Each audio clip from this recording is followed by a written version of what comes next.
Hello everyone, and welcome back to X-Ranger. Before we begin, I thought it would be interesting if each of you could leave a comment indicating which part of the world you're joining us from. Also, don't forget to like and subscribe if you're enjoying the episodes. Now let's get comfortable, relax, and start our program. Okay, so this is something I've never really talked about much, because honestly, who would believe me? But it's been eating at me for years, and I figure if I'm ever going to get it off my chest, this is the place. I need to just lay it out there. Exactly how it happened. No fluff, no exaggeration. It was one of those days that started out completely normal, the kind where you're just lounging around, not a care in the world, and then in a split second, everything changes. I still get chills thinking about it, and my hands are shaking a little even now as I type this out. It was a warm summer day. I remember that much. The kind of day where the air feels thick and heavy, and the sun is beating down so hard that everything outside looks a little hazy. I was in my living room just killing time. We lived out in the country, near the Nolan Lake area. Not in a town or anything, just a house tucked away with woods on one side and fields on the other. It was quiet, the way it always is out there, with only the occasional sound of a car passing by on the road out front. I had the windows open because the AC was on the fritz, and a faint breeze was drifting in, carrying the smell of cut grass and damp earth. I was probably bored, flipping through channels on the TV or something, but I wasn't really paying attention. My mind was elsewhere, just daydreaming. Then I saw it. I wasn't even looking for anything. My eyes just happened to drift toward the window that faces the road. And there, moving faster than anything I'd ever seen, was this thing. It came bursting out of the woods on the other side of the road, and for a second, my brain couldn't process what I was seeing. It was huge, like way bigger than a person, and it was running. No, not running, more like gliding, but with this powerful, silent urgency that made my blood run cold. It crossed the road in what felt like 2 strides, and then it was heading straight down our driveway toward the back property. The whole thing probably took less than 10 seconds, but it felt like time had slowed to a crawl. I remember my heart just seizing up in my chest, like someone had grabbed it and squeezed. I couldn't move at first. I was frozen, just staring. The creature was so tall that when it passed my dad's car, this old sedan parked in the driveway, its waist was level with the roof. I'm not great with estimates, but I'd say it was about 7 feet tall, maybe a bit more, and built like a linebacker, all muscle and bulk. It had to weigh at least 375, 400 pounds, but it moved with this eerie grace, like it weighed nothing at all. Its hair was long and shaggy, a reddish-brown color that reminded me of dried leaves, and it covered most of its body except for its palms, feet, and face, which were hairless and kind of dark, almost leathery. The face. I didn't get a good look at the face because it was moving so fast. But I remember it was broad and flat, with no distinct features I could make out from that distance. What stuck with me the most was how quiet it was. There was no sound, no heavy footsteps, no panting, nothing, just the rustle of its movement through the grass and gravel. But even that was minimal. It was like watching a ghost, but solid and terrifyingly real. I don't know what came over me, but something snapped, and I found myself bolting up from the couch and running outside. I didn't even think about it. It was pure instinct, this overwhelming need to see where it was going, to confirm that I wasn't losing my mind. I stumbled out the front door, my legs feeling like jelly, and skidded to a stop on the porch. The creature was already at the end of the driveway, veering off into the cornfield that borders our back property. The corn was tall, maybe 6 feet high, and it just plowed right through it, pushing the stalks aside like they were nothing. That's when I heard the noise, a loud crashing sound as the corn stalks bent and snapped under its weight.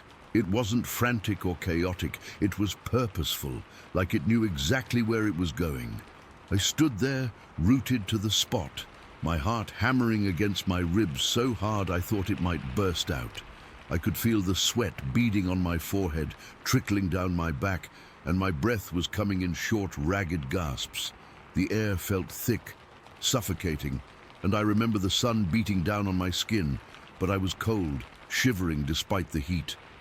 I kept staring at the spot where it had disappeared into the cornfield, half expecting it to come back out, but nothing happened.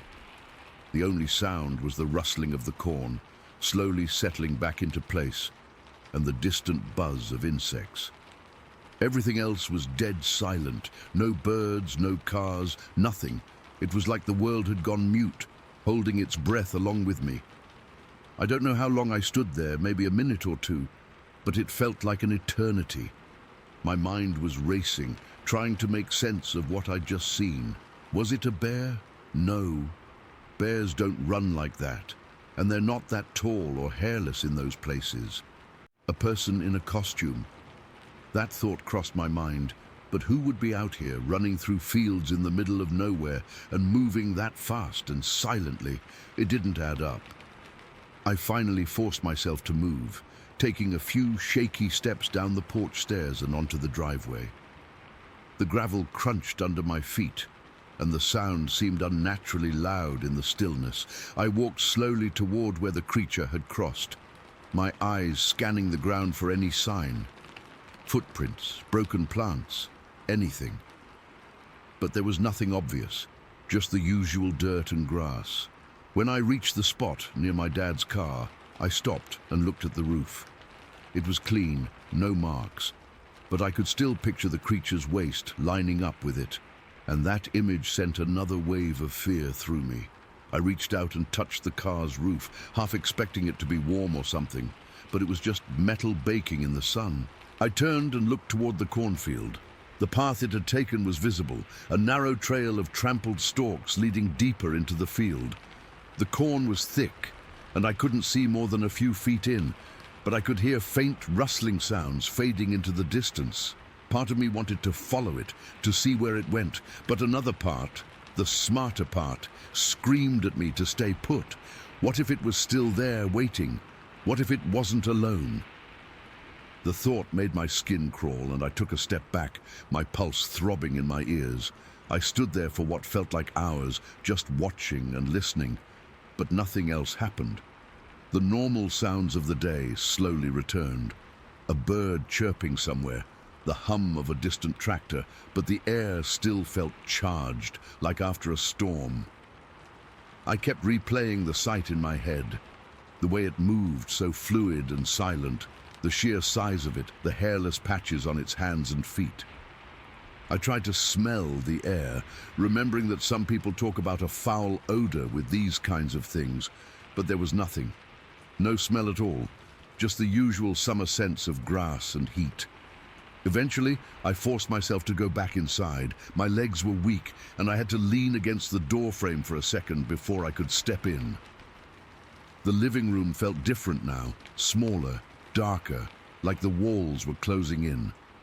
I sat back down on the couch, but I couldn't relax. Every little noise made me jump, the creak of the house settling, the buzz of a fly against the window. I kept glancing outside, half expecting to see it again, but everything was still. I spent the rest of the day in a daze, jumping at shadows and avoiding the windows. I didn't tell anyone at first. Who would I tell? My parents were at work, and I didn't want to sound crazy. When they got home, I thought about bringing it up, but the words wouldn't come out. How do you say, "Hey, I saw a giant hairy thing run across the road today"? It sounded ridiculous, even to me.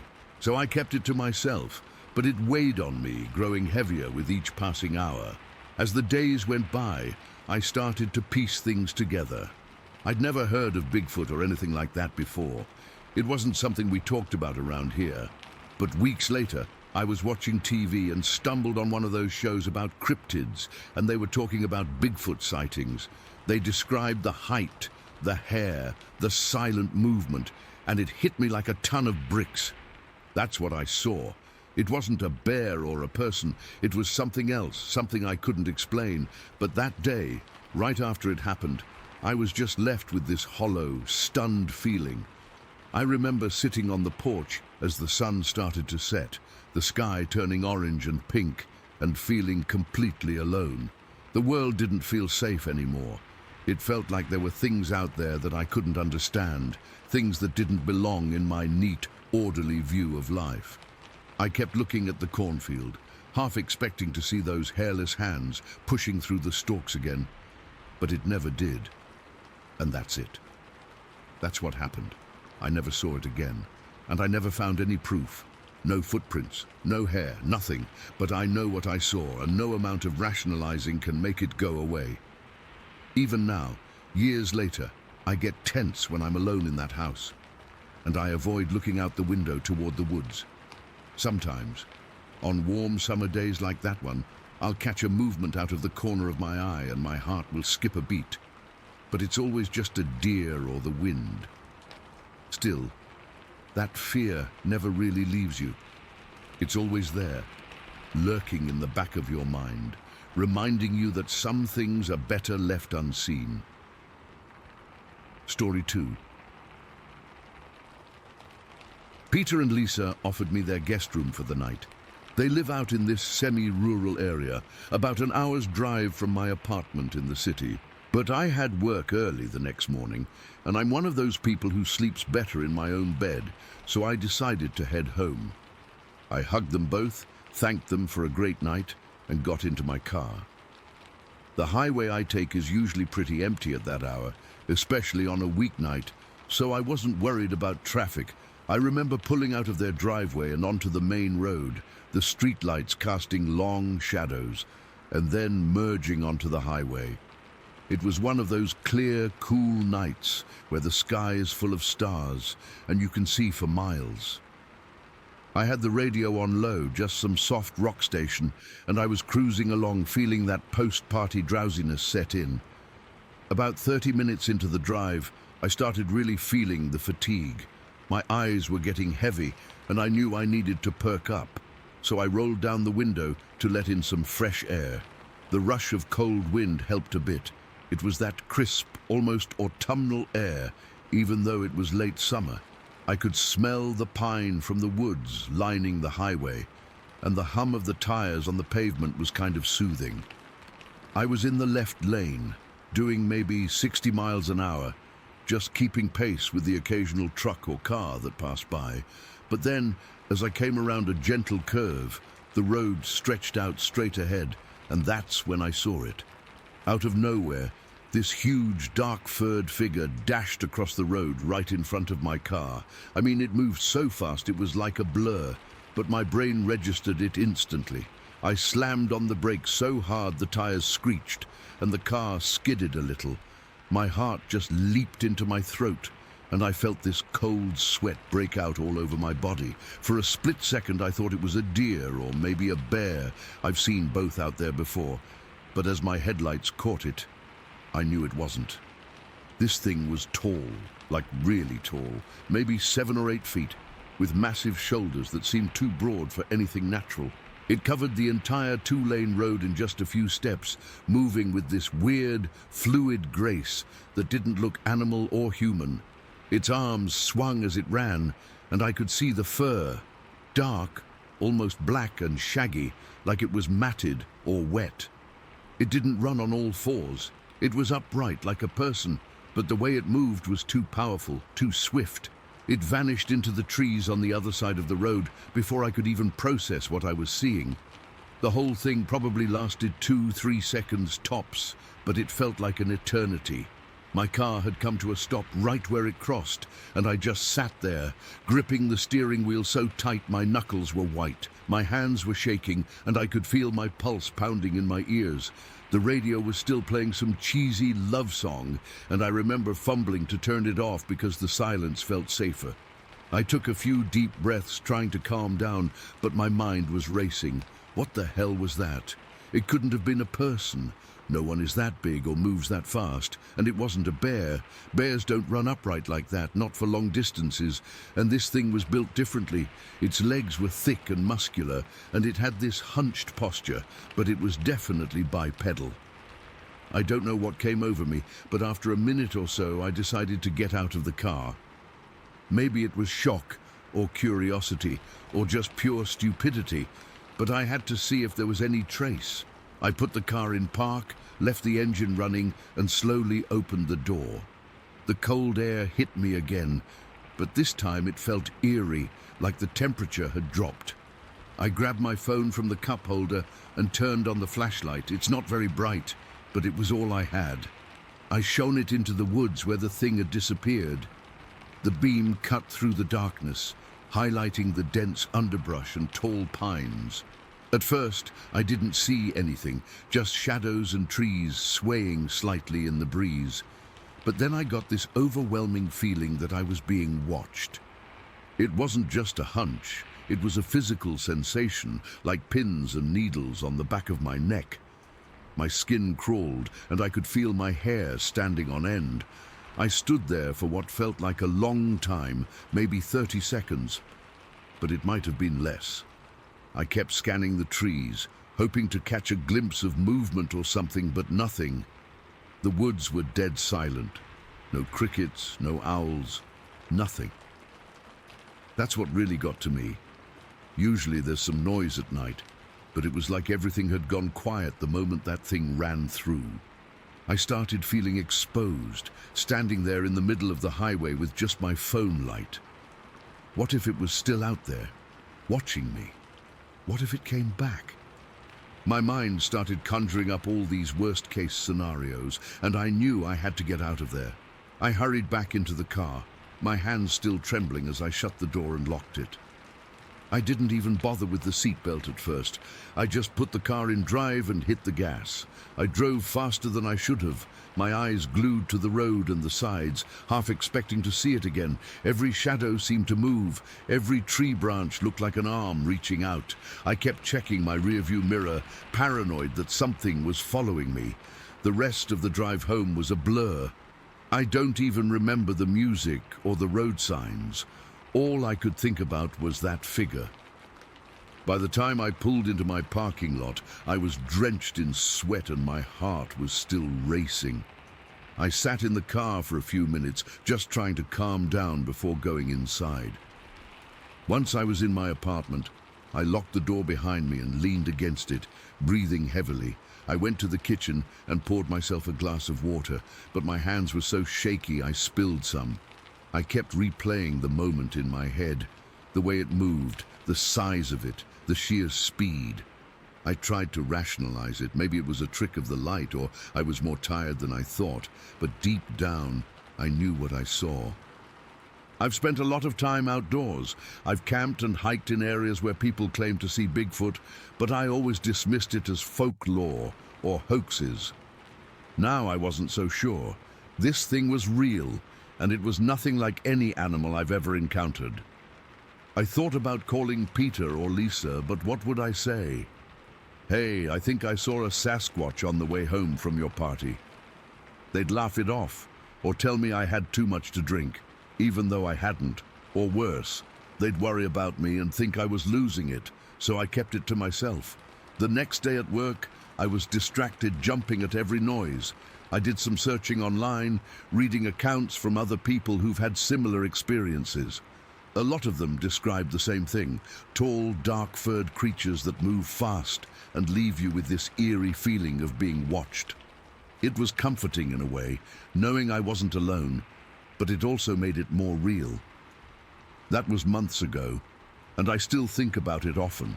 I've driven that highway a few times since, always during the day, and I've never seen anything out of the ordinary.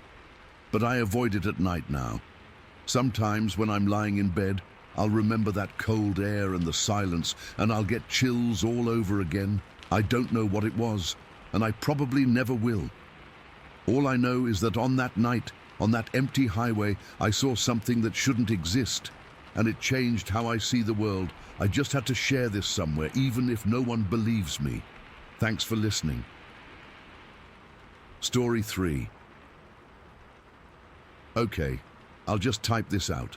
I don't even know where to start, but I've been reading stuff on here for a while, and I guess it's my turn. I've never written this down before. I've only ever talked about it with one other person, and we don't even really talk anymore. It's just this thing that sits in my head, and sometimes, especially in October, it all comes rushing back. It was October, a week or so after my birthday. I remember that because I'd gotten a new pair of hiking boots, the sturdy kind, and I was breaking them in. The weather was that weird Michigan in between, not quite cold, but not warm either. The sky was this flat grey color, and all the leaves were this muted yellow and brown. Everything felt damp, the air, the ground, everything. I was living in this old one-room schoolhouse my family was remodeling. It was out in the sticks, surrounded by woods on 3 sides. My friend was over. We were bored out of our minds. There was nothing to do. This was before everyone had smartphones glued to their hands, so when you were bored, you were just bored. We decided to just go for a walk. It was something to do. We'd done it 100 times before. We headed out back, past the scrap pile of old lumber and shingles from the remodel, and into the trees. The woods weren't like a park or anything. They were thick, a real mix of pine and oak, and a lot of underbrush. There were no trails, just a few faint paths made by deer. We started walking, just talking about stupid stuff, school, whatever. We weren't paying much attention. We went further than we usually did. I remember pushing through a particularly nasty patch of thorny bushes and coming out the other side near this old, gnarled apple orchard. The trees were ancient, twisted, and most of the apples on the ground were rotten. The whole place had this sad, forgotten feeling. We stopped for a minute to look at it, and that's when I noticed it. The silence. It was wrong. It's hard to explain if you've never experienced it, but it's a specific kind of quiet. It's not peaceful. It's heavy. It's like the woods just shut off. Normally, even on a quiet day, you hear things. You hear birds, squirrels chattering, the rustle of leaves from a chipmunk. There's always some kind of background noise. This was nothing. It was a dead, flat silence. It was so complete it felt like a physical pressure on my ears. I looked at my friend and I could see on his face he felt it too. His eyes were wide and he'd stopped talking mid-sentence. We just stood there, not moving, just listening. The only sound was a light breeze moving through the high branches of the pines, a soft, lonely sound that somehow made the silence underneath it even more profound. And then I felt it.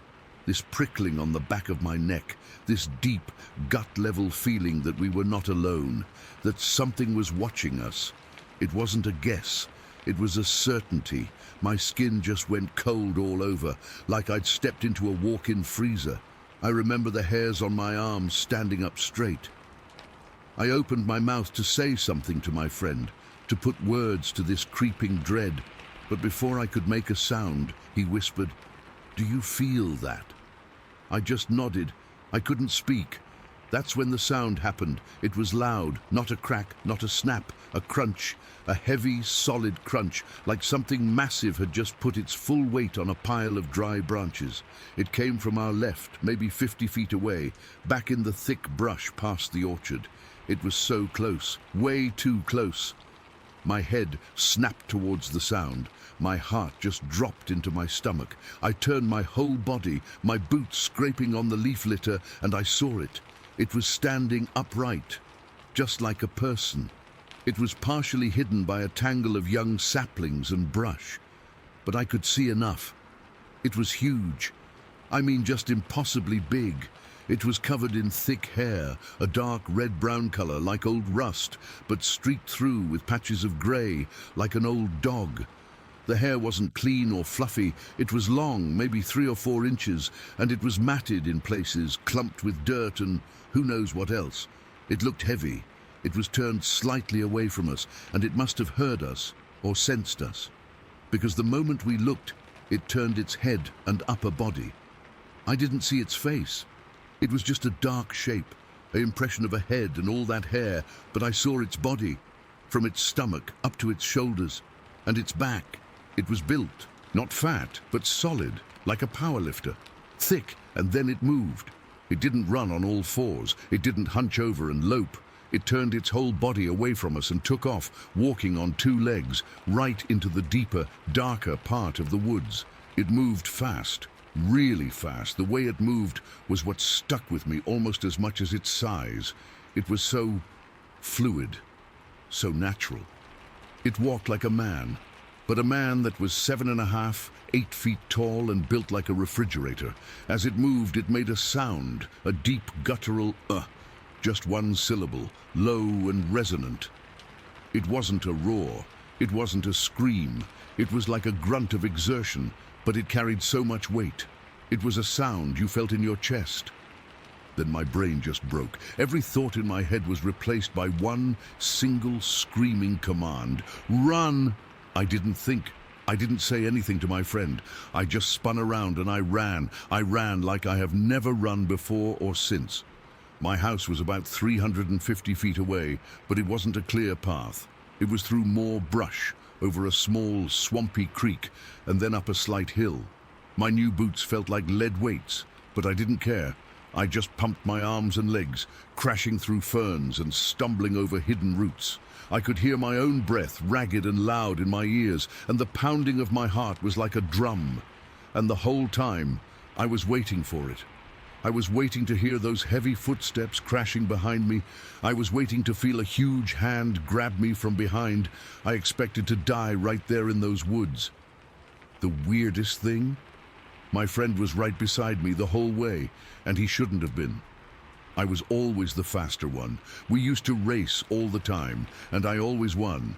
But in that moment of pure terror, he was keeping pace with me, stride for stride. Our fear had made us equals. I could see the sheer panic on his face out of the corner of my eye, his mouth wide open, gasping for air. We hit the swampy ground near the creek, and our boots sank into the muck. Cold, black water splashed up to our knees. For a second I was stuck, my foot suctioned into the mud, and pure terror shot through me like a lightning bolt. I yanked my leg free with a sickening squelch and scrambled up the other bank, clawing at the dirt with my hands. Then the tree line broke. I saw the back of the schoolhouse, the ugly yellow dumpster, the piles of building materials. It was the most beautiful sight I have ever seen. We didn't stop running until we slammed into the back door. I fumbled with the handle, my hands shaking so badly I could barely turn the knob. We fell inside into the kitchen, and I slammed the door shut and locked it, then leaned my whole weight against it, my chest heaving. We stood there for a full minute, maybe two, just gasping, trying to catch our breath. We were both covered in mud and sweat and scrapes from branches. We looked at each other, and the same unspoken question was in both our eyes. We didn't say a word. We just went to the window that faced the woods and looked out. Nothing. The woods were just woods again, quiet. But now it was the normal quiet of late afternoon. The unnatural silence was gone. There was no movement, no sound. That's when the details started to really hit me, the things my brain had registered but hadn't processed in the moment of flight. The size.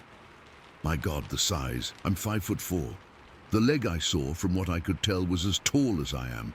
Just one leg, and it was thicker than my entire body. The sheer mass of it was incomprehensible.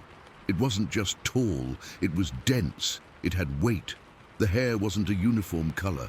It was that dark reddish brown. But the gray wasn't just at the tips. It was streaked through it, like it was part of the color, and it was matted, especially around what I guess was its back and the back of its leg. It looked like it had been lying down in damp earth, and the way it moved, it didn't look clumsy, it didn't shuffle. It took long, purposeful strides. It was efficient. It knew exactly where it was going. My friend finally spoke, his voice shaky. "Did you see that?" I just nodded. I couldn't form words. My throat was tight. "We should tell someone," he said. But we didn't. Who would we tell? Our parents? They'd think we were making it up or that we saw a bear. But it wasn't a bear. I've seen bears. They don't stand and walk like that. They don't have that build. And they don't make that kind of silence happen. We spent the rest of the day in the house, jumping at every little sound. We kept looking out the window. The woods, which had always just been the woods, a place to play and explore, had become a place of menace. The tree line felt like a wall hiding something terrible. As the sun went down, the shadows grew long, and every one of them looked like it could be moving. We never went back out there that day. When his mom came to pick him up, he just looked at me and said, "I'll call you tomorrow." He had the same hollow look in his eyes that I felt in my own. He did call the next day, and we talked about it for hours, going over every single detail, confirming what we saw. We did that for years, actually. Every now and then, one of us would bring it up. Remember that day in October? And we'd go through it all again, as if by talking about it we could somehow make sense of it. We never could. I've never gone into those woods again without a knot in my stomach. Not once. Even now, years later, if I have to go out back to get something, I'm alert. My eyes are constantly scanning the tree line. I listen for that silence. I'm always waiting for that heavy crunch, for that feeling of being watched by something that shouldn't exist. What did we see? I don't know, I really don't. I just know what it looked like, what it sounded like, and the absolute primal terror it planted deep inside me. It was real. It was there. And sometimes, on quiet October afternoons, when the light is just right, I look out at those woods and I wonder if it's still out there, and if it remembers us too.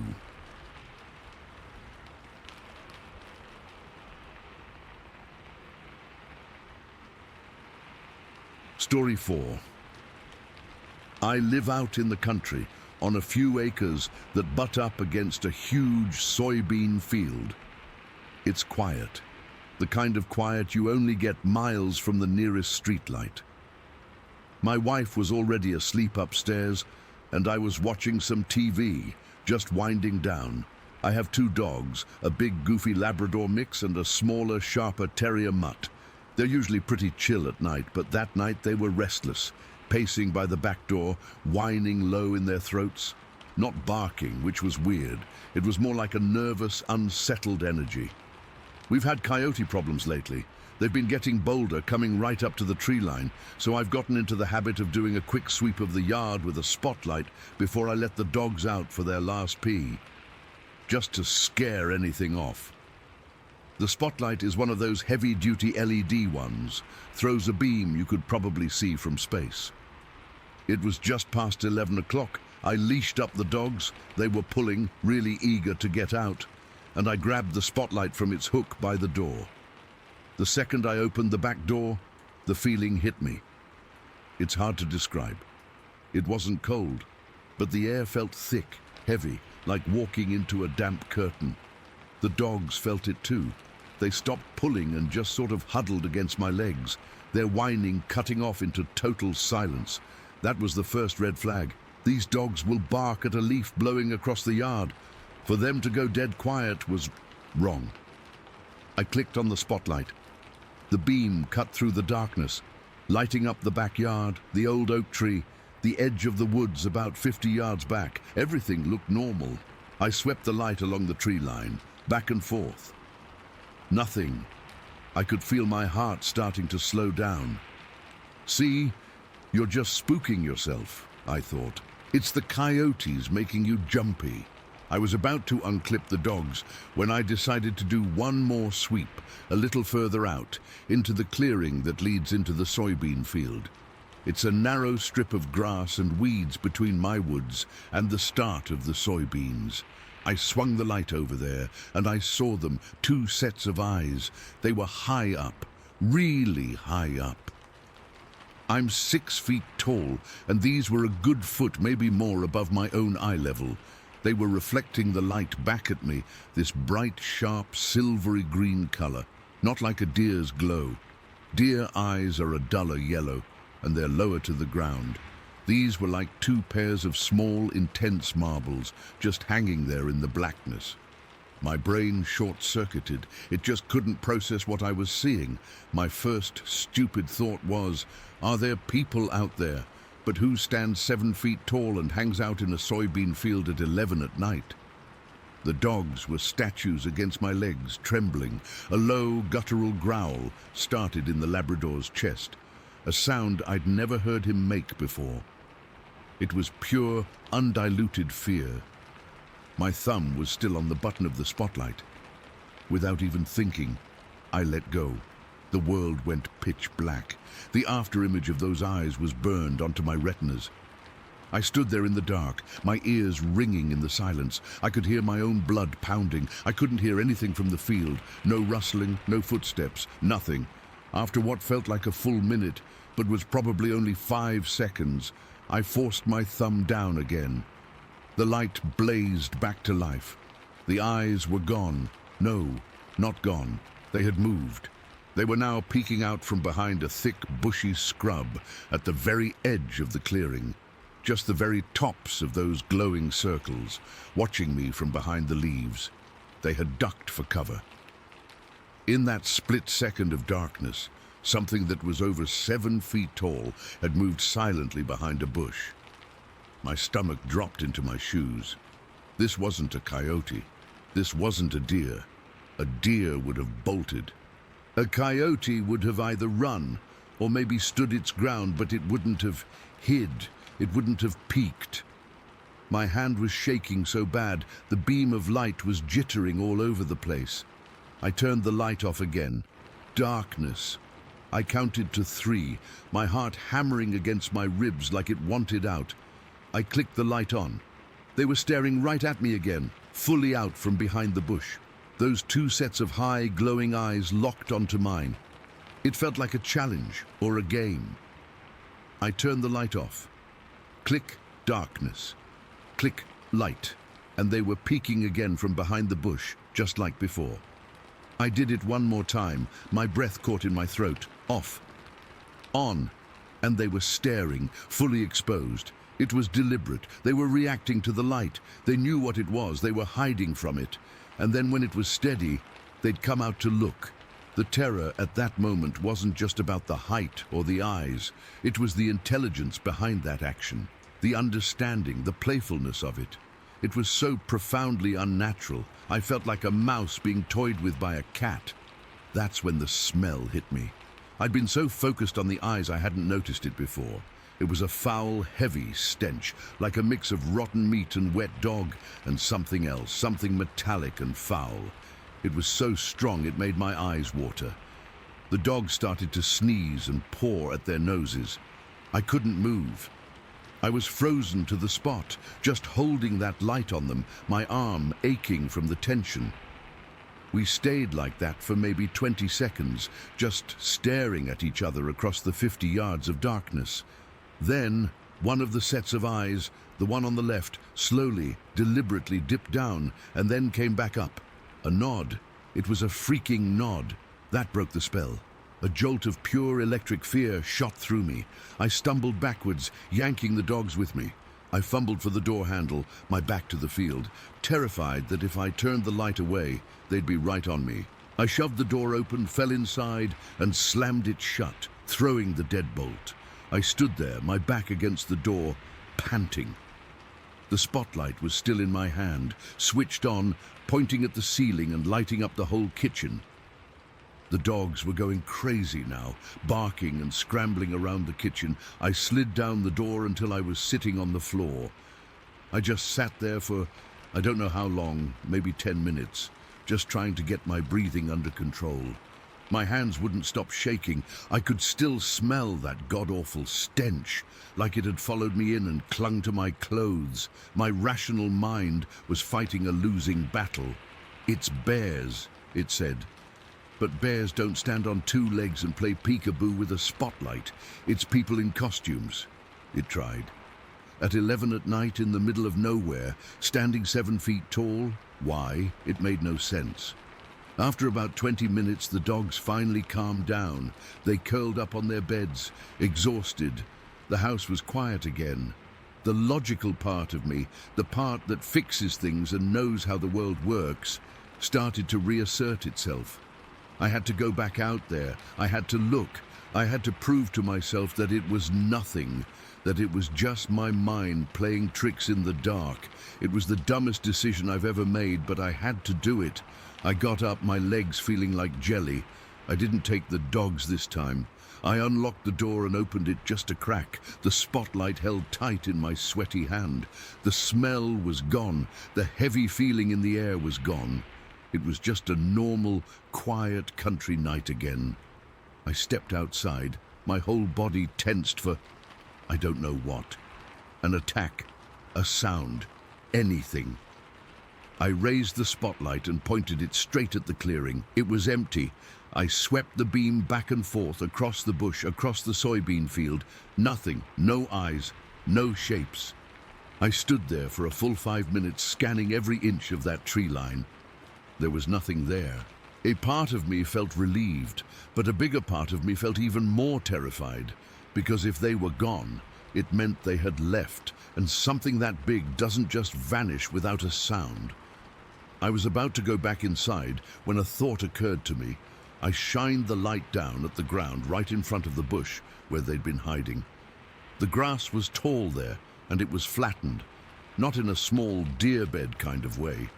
It was a huge, wide area of crushed grass, like something very large had been standing there for a long time, and right in the middle of it, pressed deep into the soft earth, was a single footprint. It was massive, longer than my forearm, and wide. It wasn't a bear print. I've seen those. Bears have claws, and this didn't. It looked almost human, but stretched out and way, way too big. The toes were clearly defined, and the arch was pronounced. I didn't go any closer. I just stared at it from my back porch, the light trembling in my hand. I've been cautious at night ever since. I don't go out after dark without that spotlight, and even then, my heart is in my throat the whole time. I look at the tree line differently now. I see the shadows between the trees, and I wonder what's watching me from the darkness. The world feels bigger and a lot more unknown than it did a month ago. I saw something out there that doesn't fit.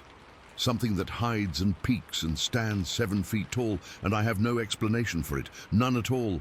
I just know what I saw, and I know I never ever want to see it again. Story 5. It was a Friday night, I remember, because we'd all gotten off work and decided to go snow machining. We'd had a fresh snowfall earlier that day, so the trails were perfect, untouched and quiet. We started around 11 at night, which might sound crazy to some people, but up here in Alaska, you get used to the dark and the cold. The moon was out, not full, but enough to cast a faint glow on the snow, making everything look blue and eerie. My house is north of Potter Marsh, and we headed out on the trails that weave through the woods there. I was leading the way on my machine, with my 2 friends following behind me. I've always been the one who knows these trails best, so it made sense for me to take the front. The air was so cold, it felt like it was biting into my skin, even through my layers. I had on my thickest coat, gloves, and a balaclava, but the wind still found its way in. The snow was deep, probably a foot or more in places, and my machine was handling it pretty well, but I could feel the resistance as I pushed through. The sound of the engine was loud in the stillness, but it was almost comforting in a way, like it was keeping the silence at bay. My headlight cut through the dark, bouncing off the snow and trees, creating shadows that danced around us. I remember thinking how peaceful it was, just the 3 of us out there, no one else around for miles.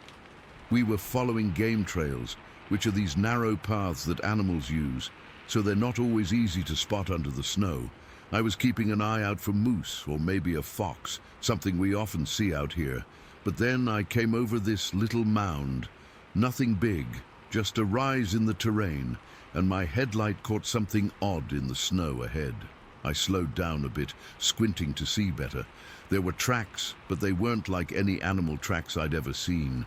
They were huge, way bigger than a bear's, and the stride was long, like whatever made them was taking massive steps. I stopped my machine for a second just to get a closer look.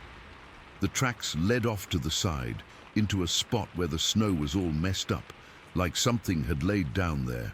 I could see an impression in the snow, almost like a nest or a bed, and it was deep, as if whatever it was had been resting there for a while. My heart started beating a little faster, but I tried to shrug it off. Maybe it was a moose that had acted weird, or someone messing around. But who would be out here this late in this weather? I got back on my machine and kept going, but now I was feeling uneasy. The tracks were fresh, I could tell, because the edges were sharp, not blurred by wind or more snow. I waved to my friends behind me to keep up, and we continued along the trail. The woods were getting thicker here, with tall spruce trees closing in, and the moonlight was barely filtering through. My headlight was my only real source of light, and it felt like a tiny bubble in this vast, dark space. I remember the smell of pine and cold air, and the way my breath fogged up in front of me. I was starting to feel a chill that wasn't just from the temperature. Then I rode over the next hill. It was a steeper one this time, and as I crested it, my headlight swung down and pointed directly at something that made my blood run cold. There, only about 10 or 12 feet away, was the back of this massive dark figure. It was running in the opposite direction, away from me, and it was moving fast, incredibly fast for how deep the snow was. I've seen bears run and moose, but this was different. It was upright, on 2 legs, and it was huge. I mean, it had to be at least 7 or 8 feet tall, covered in dark, shaggy hair that looked almost black in the light. The muscles in its back and legs were rippling as it moved, and it was so close I could see the individual clumps of snow kicking up from its feet. But the thing that really froze me was when it jumped. There was a snow-covered log in its path, probably 3 or 4 feet high, and it just leaped over it like it was nothing. No hesitation, no slowing down. It cleared that log in one fluid motion and vanished into the trees beyond. The whole thing happened in seconds, but it felt like time had stopped. I slammed on the brakes of my snow machine, my hands gripping the handles so tight my knuckles went white. I was frozen, just staring at the spot where it had disappeared. My heart was pounding in my chest so hard I could feel it in my throat, and my breath caught in my lungs. I couldn't move, couldn't think. All I could do was stare into the darkness, waiting for it to come back or for something else to happen. The silence after the engine noise died down was deafening. I could hear my own heartbeat loud and frantic, and the faint crunch of snow as my friends pulled up behind me.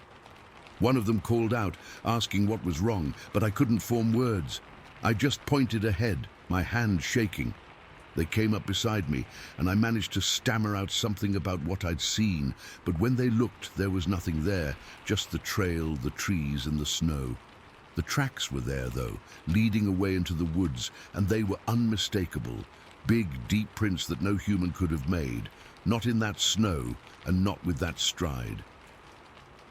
My friends started laughing, not in a mean way, but like they thought I was joking.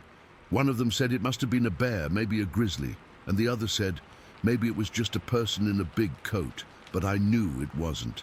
I've spent my whole life in Alaska. I know what bears look like, how they move. Bears don't run upright like that, not for long distances, and they don't jump over logs with that kind of grace. And a person? No way. No human could move that fast in snow that deep, and the size was all wrong. This thing was massive, and it moved with a power and speed that wasn't natural. It wasn't clumsy or stumbling. It was smooth, almost effortless. I insisted we turn back immediately. I was so scared I felt like if we stayed any longer it might come back. My friends were still chuckling, but they could see I was serious. I was pale and shaking, and I kept glancing over my shoulder. So we turned around and headed back the way we came. The ride home felt twice as long as the ride out. Every shadow, every rustle in the trees made me jump. I kept my headlight scanning the woods, half expecting to see those eyes staring back at me. The cold seemed to seep deeper into my bones, and I couldn't stop shivering, even though I was bundled up. When we got back to my house, we went inside to warm up, and my friends were still making jokes about it. They said I must have spooked myself, or maybe it was the cold playing tricks on my mind, but I couldn't laugh it off. I kept replaying it in my head, the way it looked, the way it moved. I tried to describe it to them, but words failed me. How do you explain something that doesn't fit into any category, you know? It wasn't a bear, it wasn't a person, and it wasn't any animal I'd ever heard of. The speed alone was mind-boggling. In deep snow, most animals struggle, but this thing was sprinting like it was on solid ground. Over the years, I've brought it up a few times, but it always ends the same way, with ridicule. People say I saw a bear, or I was tired, or it was a hoax. But I know what I saw. I've spent countless hours in these woods, hunting, fishing, just being out there, and I've never seen anything like it before or since. That encounter changed something in me. I'm more cautious now when I'm out alone, and I avoid that area after dark. Sometimes, when I'm lying in bed at night, I'll think about it and feel that same cold fear wash over me. I'll never forget the image of that thing running, jumping, and vanishing into the trees. It's like a snapshot burned into my brain, and no matter how much time passes, it's still as vivid as it was that night. I've read stories online about similar experiences, and it helps to know I'm not alone, but it doesn't make it any less real. What bothers me most is not knowing what it was. Was it a Bigfoot? I don't know, but that's the closest thing I can compare it to. All I know is that it was real, and it was terrifying. I've never gone back to that exact spot, and I doubt I ever will. The memory is enough to keep me away. So yeah, that's my story. It's not something I talk about often because people don't get it. But writing it down like this, maybe it'll help me make sense of it, or at least put it to rest a little. I still have no explanation, and I doubt I ever will. It's just one of those things that happened, and I have to live with it. If you've ever experienced something like this, you know what I mean. If not, well, I hope you never do, because once you see something like that, you can't unsee it, and it stays with you forever.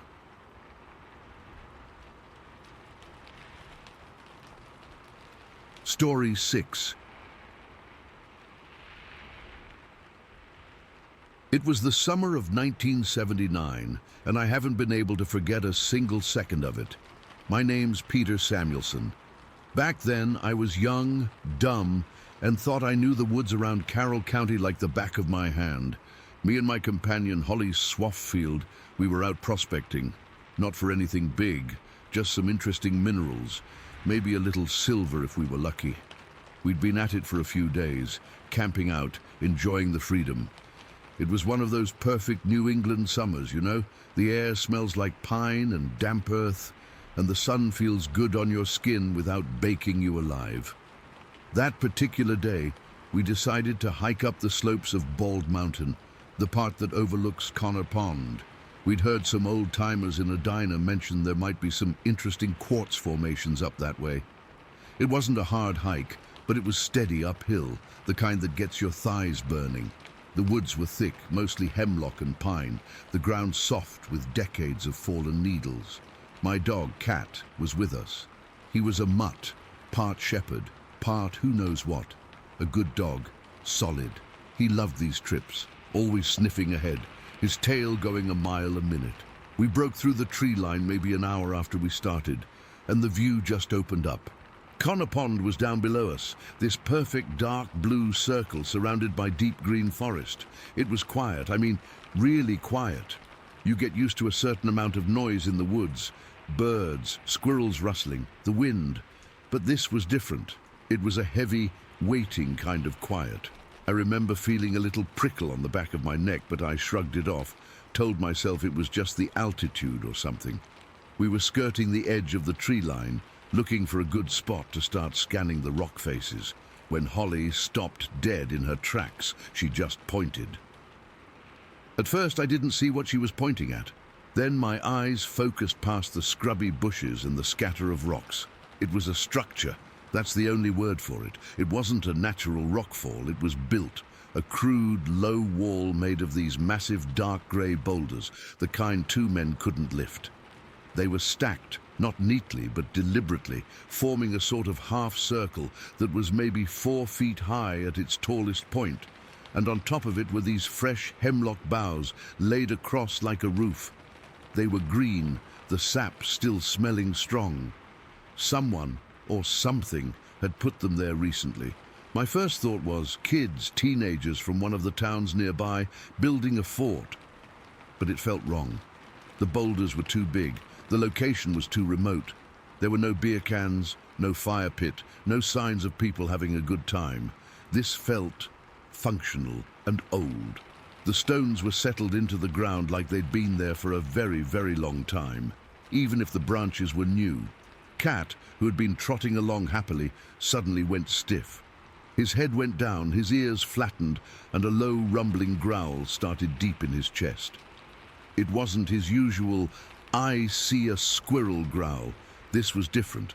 This was a sound of pure, unadulterated warning. The hair on his back stood straight up.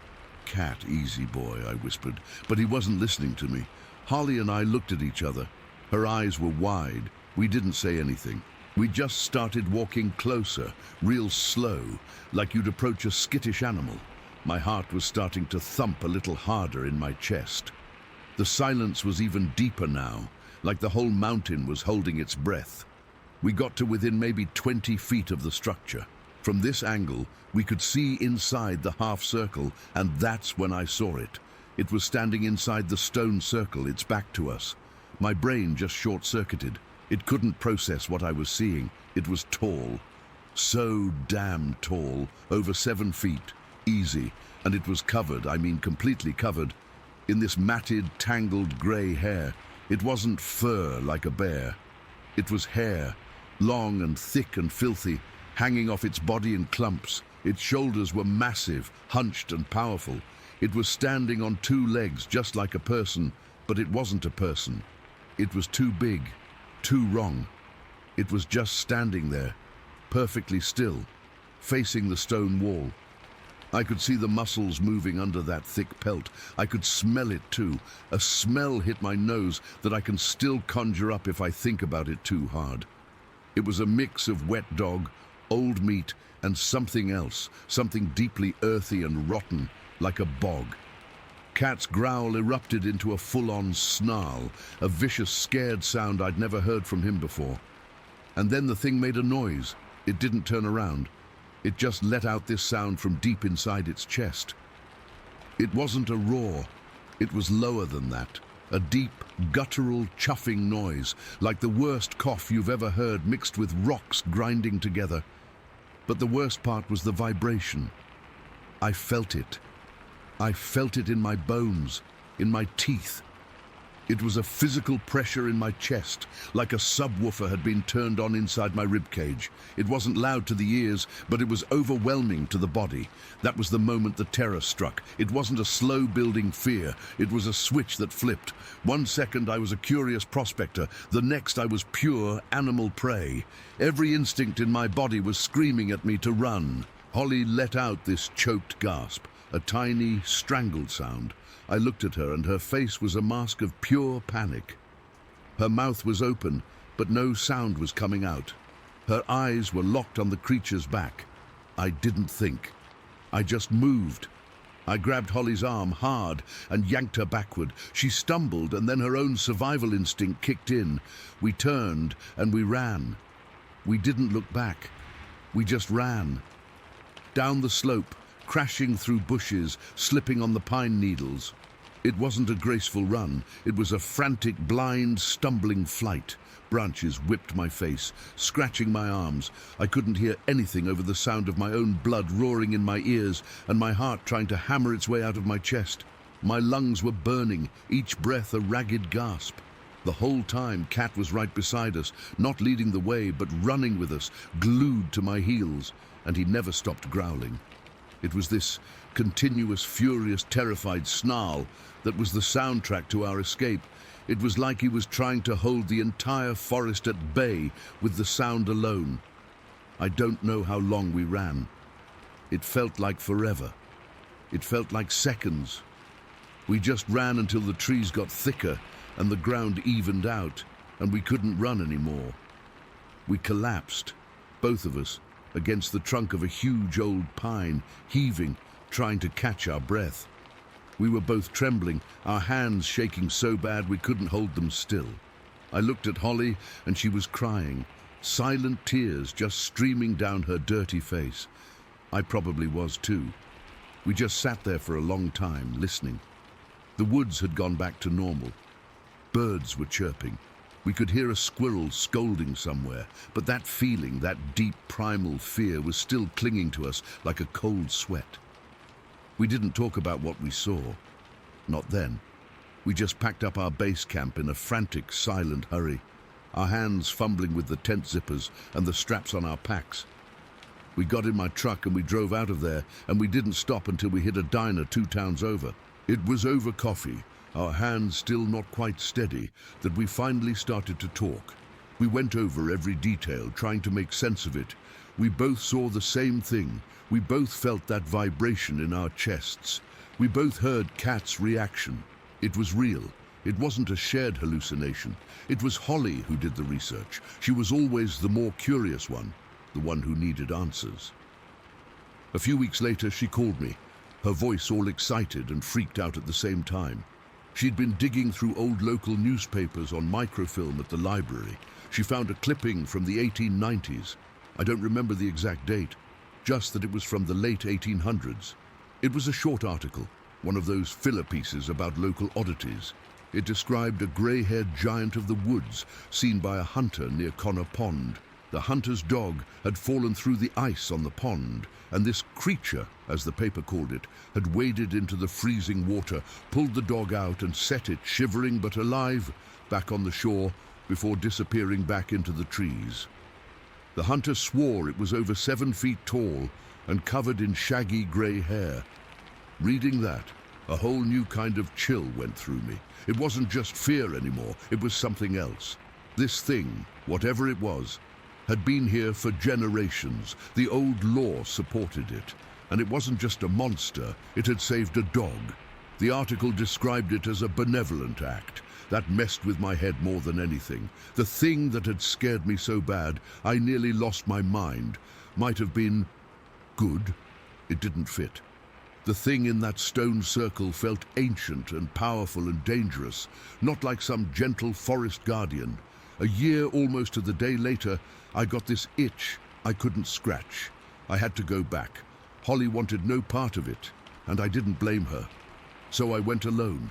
I drove out there, my heart in my throat the whole way. I hiked up the same trail, my senses on high alert, every little sound making me jump. Cat was with me and he was tense the whole time, his nose working overtime, but he didn't growl. I finally broke through the tree line at the same spot. The view of Connor Pond was the same. The air was just as still, but the stone structure was gone. I mean, completely gone. Not a single boulder was left. The ground where it had been was just ground. A few scattered smaller rocks, some moss, some hemlock saplings. I walked all over that area, my eyes scanning every inch. There was no trace, no drag marks, no depressions in the soil where massive stones had been settled for who knows how long. It was like it had never been there. That was almost worse than seeing the thing itself. The structure was proof. It was a physical thing we had both seen and touched in a way with our eyes. Its absence was a different kind of horror. It meant that whatever built it, whatever used it, could make it appear and disappear. It was smarter than I had allowed myself to believe. It was tidying up. I stood there for a long time, just feeling the sun on my face and a cold dread in my gut. The unease from that day a year ago didn't fade. It deepened, solidified into a permanent part of me. I never went back to Bald Mountain after that. Holly and I still talk, and sometimes the subject comes up, and we just get quiet. We don't have any answers. We found something up there on that mountain, something that doesn't fit into the world as I understand it, something old and enigmatic that haunts those remote ridges. And the most terrifying part isn't just the memory of that grey-haired giant standing in its stone circle. It's the knowledge that it's still out there, and that it's been out there for a very, very long time. And I'll never know what it was, or what it wanted. I just know that for one afternoon in the summer of 1979, we stumbled into its world, and we were lucky, or maybe we weren't, to get out again. Dilly, Story 7. Okay, I'm just going to type this out. I've never posted anything like this before, but I need to get it out somewhere to people who might actually get it. I can't talk about this with anyone around here. They'd either think I'm crazy or lying, and I'm not. I know what I saw. It was Christmas afternoon. Last year, the snow had started the night before, one of those heavy, wet snowfalls that just smothers everything. By the time afternoon rolled around, we had a good 8-9 inches on the ground, and it was still coming down hard. Big, fat flakes, the kind that make the whole world go quiet. That's one thing I remember so clearly, the silence. Before everything happened, it was just this perfect, peaceful Christmas quiet. I was in the kitchen of our house, the one my wife and I have lived in for 20-some years. It's an old farmhouse in Adams County, Ohio, kind of out on its own. Our property backs up into a thick stretch of woods, the kind that gets dark even in the middle of the day. I was at the counter, right by the big window over the sink, prepping stuff for dinner. My wife was in the living room with our daughter and her family. The grandkids were running around, hyped up on presents and sugar, and the game was on the TV. I could hear the muffled sounds of it all. But in the kitchen, it was just me and the quiet hum of the refrigerator. I was making my famous, or I guess, infamous green bean casserole. It's a whole thing from scratch, not the canned junk. I had a wooden spoon in my hand, stirring the roux in this big pot on the stove. I remember the spoon was this pale, honey-colored wood, and my knuckles were white from gripping it. I was looking down, concentrating on not getting lumps, when I just felt this shift.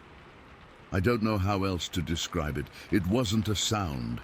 It was a feeling, like the air pressure changed. I glanced up out the window, just a casual look, to see if the snow was letting up at all. And that's when I saw it. My brain didn't process it right away. It was like it short-circuited. There was something in the middle of the backyard, something massive, and it was moving. It was tall, so goddamn tall. My mind immediately screamed, bear, but it was all wrong. It was walking upright, on 2 legs, and its arms were too long, swinging slightly with this steady, deliberate pace. It was crossing from the right side of the yard, from near our old shed, heading straight for the tree line at the back.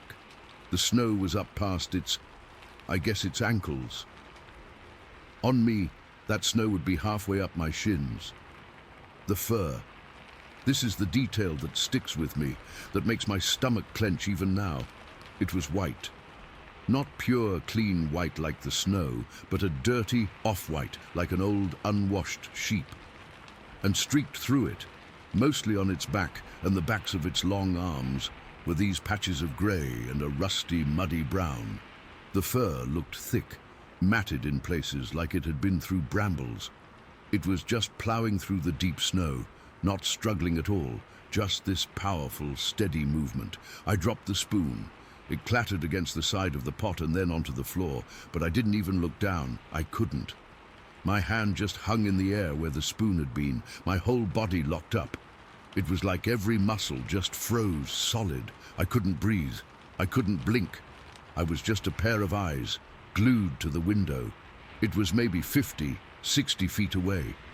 Close enough to see the texture of the fur, to see the way the muscles in its shoulders and back moved under that heavy coat.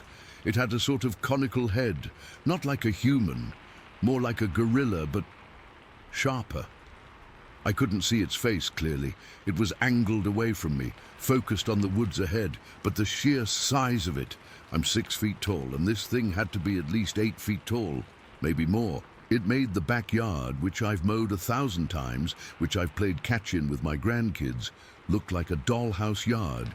It was just so unnatural. That's the only word that fits. It didn't move like any animal I've ever seen. It didn't move like a person. It was this fluid, powerful gait that ate up the distance without any apparent effort. The sound of the snow was completely swallowed by the house, but in my head, I could imagine the deep, soft thump with every step it took. And then it happened. It reached the edge of the tree line, where the tall oaks and pines start, and it stopped. It just stopped dead. Its whole body went still. My heart, which had felt like a trapped bird in my chest, just dropped into my stomach. It was facing the woods, its back to me. I could see the broad, powerful expanse of its back, the matted fur, and then, slowly, so slowly, it was agony. It started to turn its head. I don't know if it heard the spoon drop. I don't know if it smelled me. I don't know if it just felt me watching. But it was turning its head to look back over its shoulder, back towards the house, back towards me. That was the most terrifying moment of my entire life. I was certain it was going to look right at me, right through the window. I was waiting to see its face, its eyes. I was paralyzed, a statue in my own kitchen, waiting for some monster to make eye contact with me. The fear was a physical thing, a cold, heavy weight in my gut, a metallic taste in my mouth. My knees felt like they were made of water.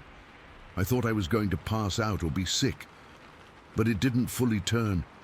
It just hesitated. Its head was maybe a quarter of the way turned, and I still couldn't see its profile, just the side of that shaggy, off-white head. It held that position for what felt like an hour, but was probably only 2 or 3 seconds. It was a moment of pure, undiluted assessment. It was aware of me. I know it was. Then, as if it had decided I wasn't a threat or wasn't worth its time, it turned its head back towards the woods, took one more step, and just melted into the trees. 1 second it was there, this impossible giant at the edge of my world, and the next, it was just gone, swallowed by the dark spaces between the pines and the falling snow. I stood there for I don't know how long. My arm was still hanging in the air. My lungs finally remembered how to work, and I took this huge, ragged gasp of air. My whole body started to tremble, a fine, uncontrollable shaking that started in my hands and ran all the way through me. I had to grab the edge of the counter to stay upright. The rue, I smelled it burning, a sharp, acrid smell that cut through the haze of terror. I looked down and saw the blackened mess at the bottom of the pot, smoke starting to curl up. I fumbled for the knob, my hand shaking so bad I could barely turn it off. I bent down to pick up the spoon, and my back ached from how tense I'd been. I just stood there, leaning against the counter, trying to get my breathing under control. The sounds from the living room came back to me. The laughter, the football commentary, my grandson shrieking with joy. It all sounded so distant, like it was coming from another planet. My reality had just been ripped in half, and theirs was perfectly intact. I had to look again. I had to. I forced myself to step closer to the window, my heart hammering against my ribs again. The backyard was empty, just a smooth, white blanket of snow, except for one thing: the footprints. It had left a trail of them leading from the shed to the woods. They were huge, deep, roundish impressions, way bigger than any boot print, and the stride, the distance between each print, was enormous. No human could have made those steps. I stared at them, a perfect, undeniable path of evidence leading right up to the spot where it had vanished. The snow was already starting to fill them in, softening their edges, but they were there. They were real. My wife came in then. "Everything okay in here? I smell something burning." She was smiling, her face flushed from the warmth of the fire. I opened my mouth. I almost said it. "Honey, you're not going to believe this, but I just saw a what? A monster? A yeti? A Bigfoot?" It sounded insane even in my own head. The words died in my throat. I just shook my head and managed a weak smile.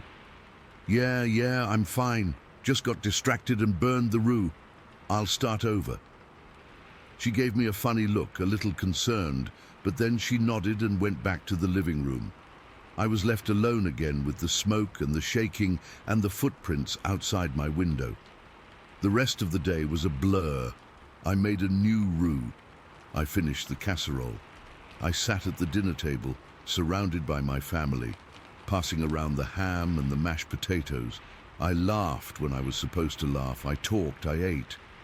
But the whole time my mind was out in that backyard, I kept glancing towards the window, even though it was dark out now and you couldn't see a thing. Every time someone raised their voice or a log cracked in the fireplace, I'd flinch. I couldn't tell them. How do you tell your family on Christmas Day that you saw a myth, a legend, a ghost walking through your backyard? That the safe, familiar world you've all built together is just an illusion, and that things you can't explain are right outside the door? I couldn't do it. I didn't want to be the one to break that bubble for them. After everyone left and the house was quiet, I stood at that window again with a flashlight. The snow had almost completely covered the tracks. You could just barely see the depressions if you knew where to look, but to anyone else, they'd just be odd bumps in the snow. By morning, they'd be gone forever. That was it. The whole thing lasted less than a minute from the time I looked up to the time it disappeared. Less than a minute. But it changed everything. I've always been a skeptic. Ghosts, UFOs, Bigfoot. It was all campfire stories and bad TV to me. Not anymore. I saw it with my own 2 eyes. I saw the way it moved. I saw the texture of its fur. I saw the sheer, overwhelming size of it. I felt the terror it radiated. It was real. I don't know what it was. People talk about Bigfoot being dark brown or black. This thing was white, camouflaged for the snow. A white Bigfoot. I know how that sounds, but I can't unsee it. I look out at those woods every single day now, and I don't see trees and shadows anymore. I see a place where something impossible lives, and I know with a certainty that settles deep in my bones that it was there. On Christmas afternoon in the snow, it was right there. And sometimes, when the wind is just right and the woods get that same heavy quiet, I can't shake the feeling that it's still out there looking back. Story 8. Okay, I'll try to write this out like I'm just posting it online, still freaked out by what happened. Here goes nothing. So this was last September, the weekend after Labor Day. Me, my girlfriend Angela, our friends Wes and Chloe's mom Carol, we all drove out to Sutter Lake in Oregon for a fishing trip. We'd been planning it for months. I have this old Chevy Suburban, a real tank, and we hooked up a little camper trailer to it. The plan was to get there by mid-afternoon, set up, maybe get some evening fishing in, but the trailer, this old thing I'd borrowed from my uncle, it had a busted tail light, and then the hitch started making this god-awful grinding noise, so we had to pull over a bunch of times. What should have been a 4-hour drive turned into like 7 hours. We didn't roll into the campground until well after 10 at night, pitch black. The place was dead quiet. I mean, eerily quiet. It was a weeknight after a holiday, so I guess most people had cleared out. There were a few other cabins and spots, but they were all dark. No lights on anywhere. We found our spot, number 14, which was at the very end of this loop, right up against the woods that led down to the lake. It felt isolated, which was what we wanted, but pulling in that late, with the engine noise cutting out, and just this heavy silence pressing in, it felt different. I remember feeling a chill that wasn't just from the cold mountain air. We were all tired and pissed about the drive, so we just did the bare minimum to set up. The girls, Angela and Chloe and Carol, they took the small cabin. It was just one room with bunk beds. Wes and I were supposed to be in the tent, but we were so beat we just decided to crash in the Suburban for the night. The seats fold flat, and we had sleeping bags. It was easier than messing with the tent in the dark. Wes took the second row seats, and I was in the very back, with the third row seat folded down.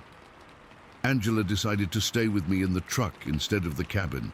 She said she didn't want me to be alone out there, but I think the cabin spooked her a little. It was old, smelled kinda damp. That first night, nothing happened. We slept hard.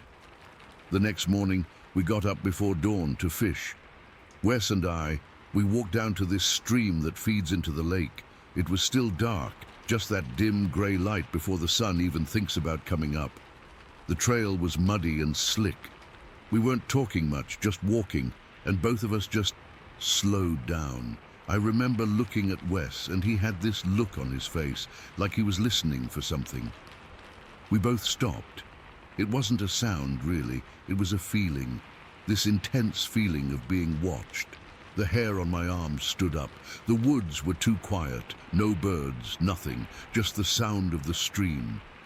We looked at each other, didn't say a word, and just turned around and went back to camp. We didn't even talk about it until later. We just both felt it, this deep, primal unease. We brushed it off as being tired, spooked from the long drive. The rest of the day was normal. We fished, we drank some beers, we grilled the trout we caught for dinner.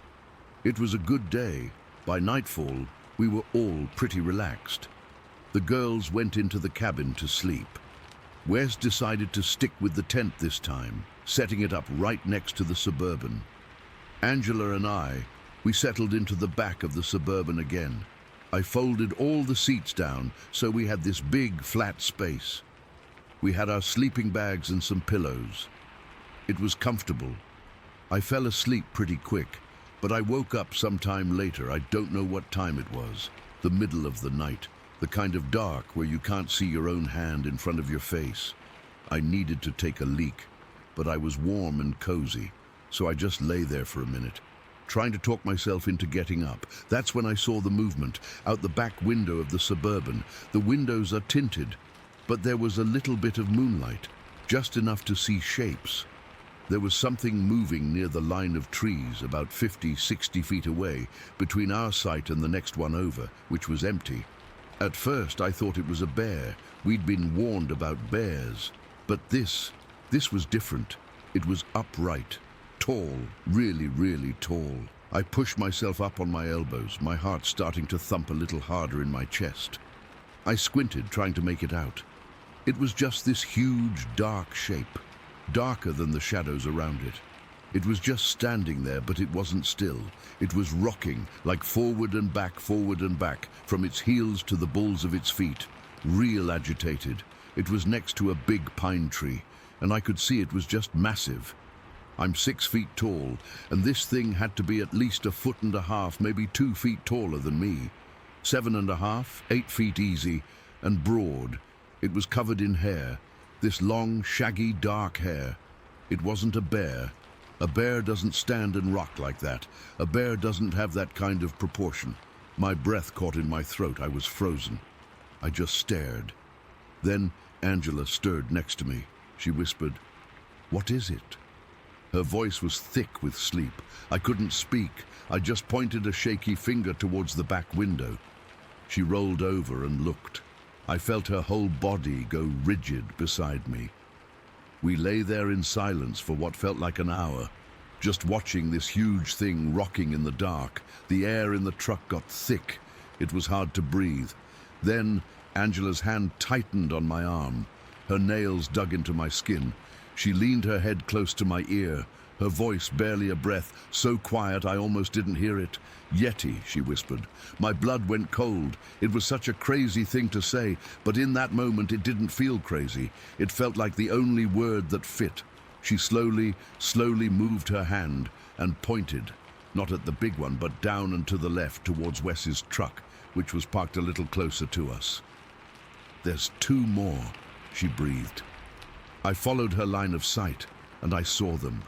2 smaller figures, much smaller, maybe 4.5 feet tall. They were crouched down on their haunches near the front tire of Wes's truck. They were just staring right at us, right through the tinted glass of the Suburban's windows. They were built the same way as the big one, covered in the same dark, matted hair, but smaller, leaner, like kids, a family. The thought slammed into my brain and stuck there. A family. That was the terror moment. That's when the real fear set in. It wasn't just one weird thing in the woods. It was a group, and they were watching us. We were in our metal box, and they were outside, and they knew we were in here. The big one was rocking, agitated, and the 2 little ones were just staring, unblinking. I could feel their gaze. It was a physical pressure. "Wes," I hissed, my voice cracking. "We need to wake Wes."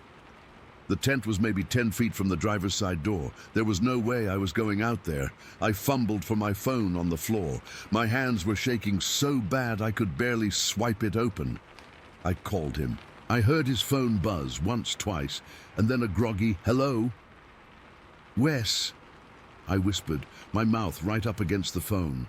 "Don't make a sound. Look out the front flap of your tent. Look towards your truck. Do you see them?"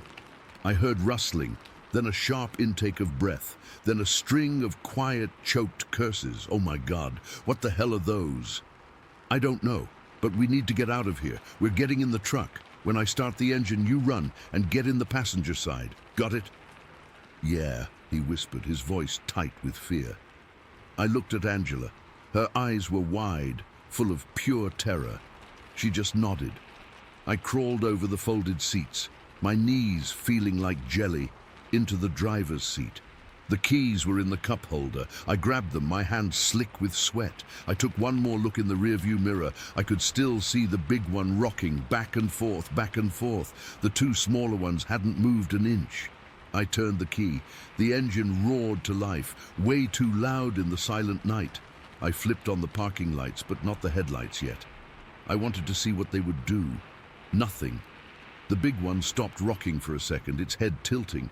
It looked in our direction, but it didn't run. It didn't even seem all that scared. It was more curious or annoyed. The two smaller ones didn't even flinch. They just kept staring. Then Wes burst out of his tent. He was in his boxers and a t-shirt, no shoes. He yanked open the passenger door and scrambled in, breathing hard. "Go, man, go," he said, his voice shaking. I put the Suburban in drive and started to slowly pull forward, away from the cabins, towards the main campground road. I was watching them in the side mirrors. The big one took a step forward, out from the trees. It was even bigger than I thought. The way it moved. It wasn't clumsy. It was powerful, fluid. "Turn on the headlights," Angela said from the back, her voice a tight wire. I fumbled for the switch and turned them on. The high beams. The effect was instant. The moment that bright white light hit them, all three of them reacted. The big one let out this sound. It wasn't a roar. It was this deep, guttural, pissed-off groan, like rocks grinding together. It threw a long, massively muscled arm up over its eyes. The two smaller ones shrieked, this high-pitched chattering sound, and they all just bolted. They moved so fast it was unbelievable. 1 second they were there, the next they were just blurs, crashing into the tree line. The sound of them moving through the brush was huge. It wasn't like a deer, it was like a bulldozer, snapping branches and crushing ferns. We just sat there for a second, the engine idling, the headlights shining on an empty, torn-up patch of ground. "Holy shit," Wes breathed. "Holy shit, holy shit." We drove. We just drove around the campground loop, not talking, just trying to process what we'd just seen. My hands were glued to the steering wheel, my knuckles white. After about 10 minutes, we started to calm down a little. We were trying to rationalize it. A bear with some weird disease. People in costumes. Anything but what we knew, deep down, it was. We decided to head back to the site. We had to check on the girls in the cabin. As we were driving back down the main road, a 2-lane paved thing that cuts through the campground, something ran across the road ahead of us. It was big and it was fast. It came from the left, from the direction of our campsite, and vanished into the woods on the right. It was just a dark shape in the headlights for a split second, but it was tall and it ran on 2 legs. It didn't run like a man. It was this loping, powerful gait, covering a huge amount of ground with each stride. It was gone before I could even hit the brakes. We pulled back into our spot. Everything was quiet. The tent was still open. Wes's sleeping bag spilled out. We sat there for a few minutes, just listening. The woods were silent again, too silent. "I'm gonna check on the girls," Wes said, and he got out, moving quickly to the cabin door. He knocked softly, and after a moment, Chloe opened it. We could hear their whispered conversation. That's when we heard the new sound. From the direction of the lake, Down the slope from our sight, there was this tremendous crashing sound, like something big was just plowing through the brush, not even trying to be quiet. It wasn't running away. It sounded like it was moving parallel to the shore, just smashing through everything in its path. It was loud and it was angry. It went on for maybe 20 seconds, this cacophony of snapping wood and rustling leaves, and then it just stopped, abruptly, like it had vanished. We all piled back into the Suburban after that, all 5 of us. Carol, Chloe's mum, was pale and trembling. We locked the doors and just sat there staring out into the darkness. Nobody slept. We just waited for the sun to come up. A few hours later, when the sky was starting to turn from black to deep blue, a raccoon came waddling into our sight. It went over to our cooler, which we'd left out. It stood up on its hind legs, placed its front paws on the cooler, and then it just stopped. It turned its head and looked right at the Suburban, right at us, and it didn't look away. It just stared for a full minute, not moving, not trying to get into the cooler, just staring. It was the weirdest thing. After everything that had happened, this normal, everyday raccoon felt just as sinister as those other things. It finally dropped down and scurried off. But that feeling of being watched, of being studied, it never really left. The sun came up. The world turned normal again.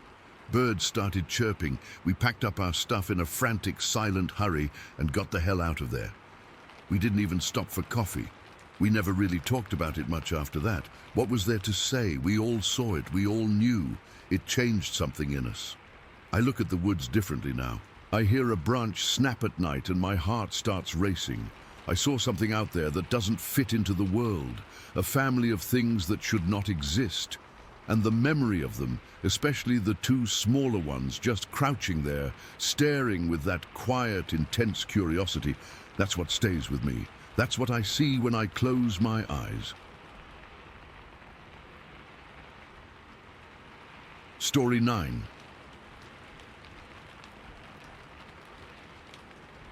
It was one of those July days where the air feels thick and heavy, like you're breathing through a warm, wet blanket. The year was 2013. I remember that specifically because my oldest kid had just finished first grade and summer felt like this endless, open road. I live in Nottingham, New Hampshire, in a little neighborhood that butts right up against a big stretch of woods. Miles and miles of old logging trails and pine forest. I'd been riding those trails on my mountain bike for years, knew them like the back of my hand. That day, a Tuesday, I think, I got home from work around 4. The house was stuffy, and my wife was out with the kids at some summer camp thing. The silence was just sitting there, and I felt this itch to get out, to move. So I threw on some shorts and an old t-shirt, laced up my sneakers, and pulled my bike out of the garage. It was a Trek hardtail, nothing fancy, but it got the job done. The moment I pedaled into the shade of the trees, the temperature dropped about 10 degrees. It was a relief. The air still wasn't cool, but it was better. I remember the sound of my tires crunching over the dry pine needles, the buzz of insects in the ferns, the way the light came down in slants through the canopy. It was peaceful, normal. I was following my usual loop, a trail called Hemlock Ridge, which starts off easy, but has a decent climb about a mile in. I was about halfway up that climb, standing on my pedals, breathing hard, sweat dripping down my back and stinging my eyes. My legs were burning. That's when I first heard it. It wasn't a branch snapping. It was different, heavier, a single solid thump that vibrated through the ground. I remember feeling it more than hearing it, a deep tremor that came up through my bike frame and into the bones of my feet. I stopped pedaling, one foot dropping to the ground for balance, and just listened.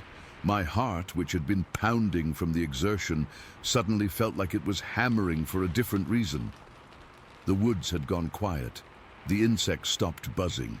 It was that dead, waiting kind of silence that makes the hair on your arms stand up. Then I heard it again. Thump, and another. Thump. It was a rhythm, slow, deliberate, heavy stomps. Something big was walking, not running, walking, and it was close. My first stupid thought was a moose. We get moose around here, and they're huge, but a moose doesn't walk with that kind of deliberate bipedal stomp. Stomp. Stomp. This was something walking on two legs. I could hear the weight of it with every step, the crunch of forest debris under a massive, unimaginable foot. I should have turned around. Every instinct in my body was screaming at me to get the hell out of there. But I was frozen, one foot on the ground, my hands gripping the handlebars so tight my knuckles were white. Curiosity, or maybe just sheer dumb fear, had me rooted to the spot. The sound was coming from just over the crest of the hill, maybe 50 yards ahead on the trail. Then the roar happened. It wasn't an animal sound I recognized. It wasn't a bear's growl or a moose's bellow. This was a deep, guttural, powerful roar that seemed to start in the earth and rip up through the trees. It was so loud it felt like a physical pressure in my ears, like being at a rock concert right next to the speaker. It didn't just freeze me, it felt like it stopped the world. The air itself seemed to vibrate with it. My blood went cold. I actually felt my bladder loosen for a second, a hot jolt of pure, undiluted terror. That sound, it was ancient, it was angry, it was wrong. The stomping stopped. The roar echoed away, and the silence that rushed back in was even more terrifying. I don't know what came over me. Maybe I needed to see it, to put a face to that sound, to prove to myself I wasn't going insane. I started walking my bike, pushing it up the hill, my legs shaking so bad I could barely stay upright. The bike felt like it weighed 1,000 pounds. Every step was an effort. I was panting, not from the climb, but from fear, my breath coming in ragged, shallow gasps. I crested the hill, and I saw it. It was standing maybe 30 yards away, just off the trail to the right, in a small clearing between some tall pines. My brain just broke for a second. It couldn't process what I was seeing. It was tall, so goddamn tall. 9 feet easy, maybe more. It was built like a power lifter, but covered from head to toe in this thick, matted, reddish-brown hair. It looked filthy, like it had been rolling in mud and leaves for a century. It had its back to me, mostly, and it was hitting a tree, not with a fist. It was slapping this big, thick pine tree with its open hand, a hand that was huge, dark, and looked more like a shovel than a hand. The sound was a low, resonant thud that shook the trunk. Each impact sent a shudder through the tree, and I could see bits of bark flying off. It was just hitting it over and over. Thud, thud. Then the smell hit me. I'd been so focused on the sight and sound that I hadn't noticed it until then. It was a wave of stench that made me gag. It was like rotten meat and garbage left in the sun, mixed with a musky, wet dog smell that was so strong it felt like a coating in the back of my throat. I coughed. I couldn't help it. The thing stopped hitting the tree.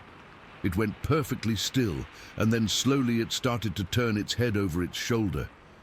I saw its profile first, a heavy, pronounced brow ridge, a flat nose, and then it turned all the way and it looked right at me. Its eyes, I will never, ever forget its eyes. They weren't black or dark like an animal's. They were this piercing, intelligent blue-green color, like the ocean on a clear day. They were set deep under that bony ridge, and they locked onto mine with a focus that was utterly, terrifyingly human. It wasn't a blank animal stare. It was a look of assessment, of recognition. It saw me. It knew I was there. Time stopped. I was trapped in that gaze. I could see its face more clearly now. The hair was shorter around its mouth and eyes, revealing dark, leathery skin. Its lips pulled back, not in a snarl exactly, but baring teeth that were large and blocky and yellowed. There was no sound, no growl, just that silent, intense stare and that unbelievable, gut-churning smell. My body was screaming at me to run, but I was paralyzed. I was just a thing holding a bike, staring at a monster that was staring back. I could feel the sweat cooling on my skin, making me shiver. I could feel the rough texture of my bike's grip in my palms. I could hear the blood roaring in my ears. Every detail was hyper-real, burned into my brain. Then it moved. It didn't charge. It didn't make a sound. It just took a single slow step backward, its huge foot sinking into the soft earth. Then another. It never broke eye contact. It just melted backward into the thicker trees, its form blending into the shadows and the foliage with an unnatural ease. 1 second it was there, a massive, impossible silhouette against the green, and the next it was just gone. The spell broke. A violent whole-body shudder racked me, and I gasped like I'd been held underwater. I couldn't get enough air. I scrambled onto my bike, my movements clumsy and frantic. I didn't even think about turning around. I just pointed the bike downhill, away from that clearing, away from that smell, and I pedaled. I've never pedaled so hard in my life. I was out of the saddle, throwing my weight, my lungs burning. I wasn't thinking about the trail, about rocks or roots. I was just a machine of panic. Branches whipped at my arms and face, leaving stinging red marks. I hit a dip I'd normally avoid, and my bike bucked, the pedals smashing into my shins, but I didn't slow down. I could still smell it.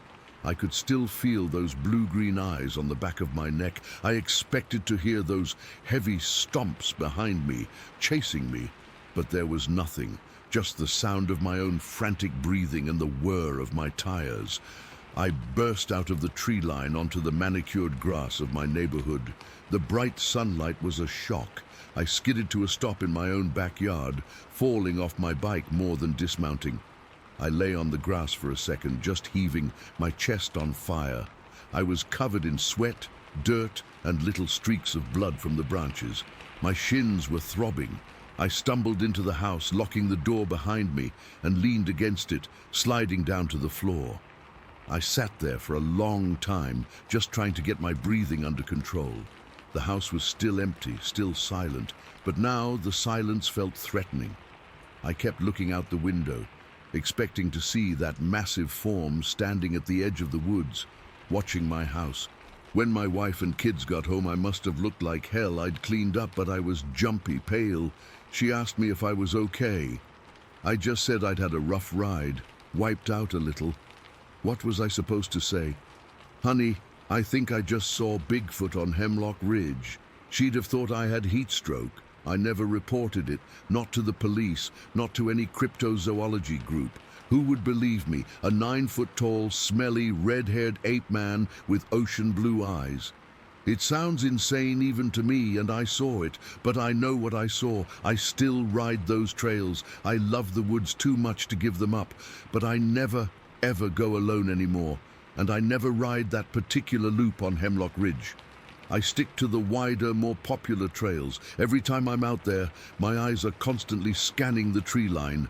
Every unusual sound, every snapped branch makes my heart skip a beat. That encounter left a mark on me, a deep, indelible stain of fear. It made me realize that those woods, the woods I thought I knew so well, aren't entirely ours. There's something else in there, something that doesn't belong. And the most chilling part, the thing that keeps me up some nights, isn't its size or its roar or its smell. It was the intelligence in its eyes. It was aware of me. It looked at me, and it knew exactly what I was.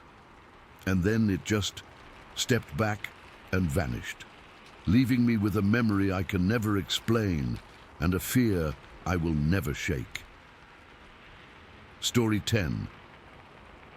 Okay, I'll try to write this. I've never really told this whole thing to anyone before, not all at once like this. Just bits and pieces to a couple of people over the years, and they always get this look on their face, you know, that "you're crazy" look. But it happened. It was the fall of 1982, my senior year, and I've never been able to just shake it off. It was a Friday, a warm one in late September. The kind of evening where the air starts to get that little bit of a chill, but the ground is still holding on to the day's heat.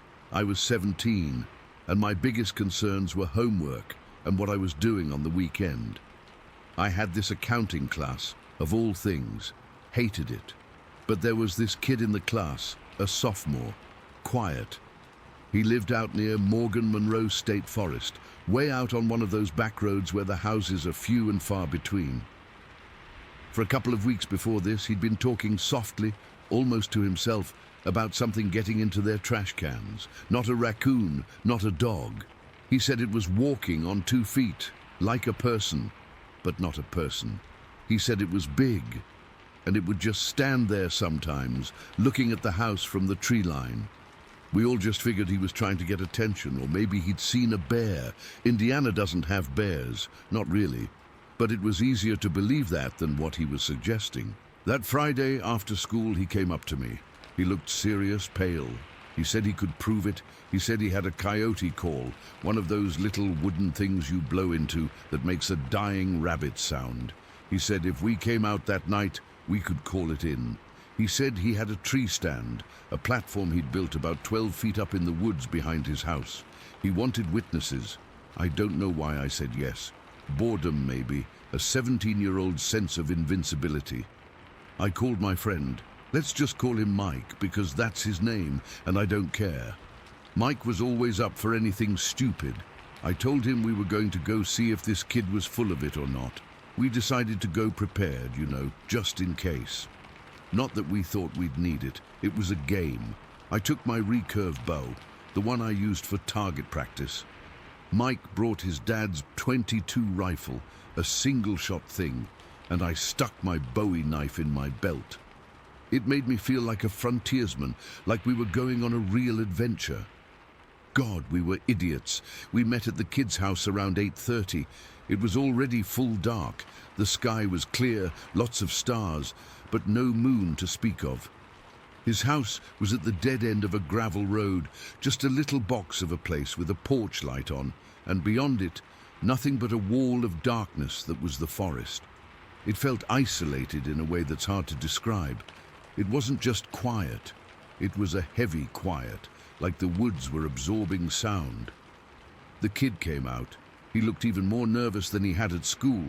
He just nodded at us and said, "It's back this way." He had a flashlight, one of those big metal mag lights.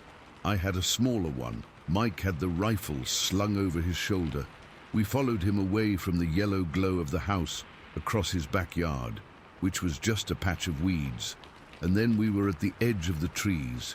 Stepping into those woods was like stepping into a different world. The temperature dropped instantly. The light from our flashlights bounced off trunks and leaves, creating pools of light and deep shifting shadows.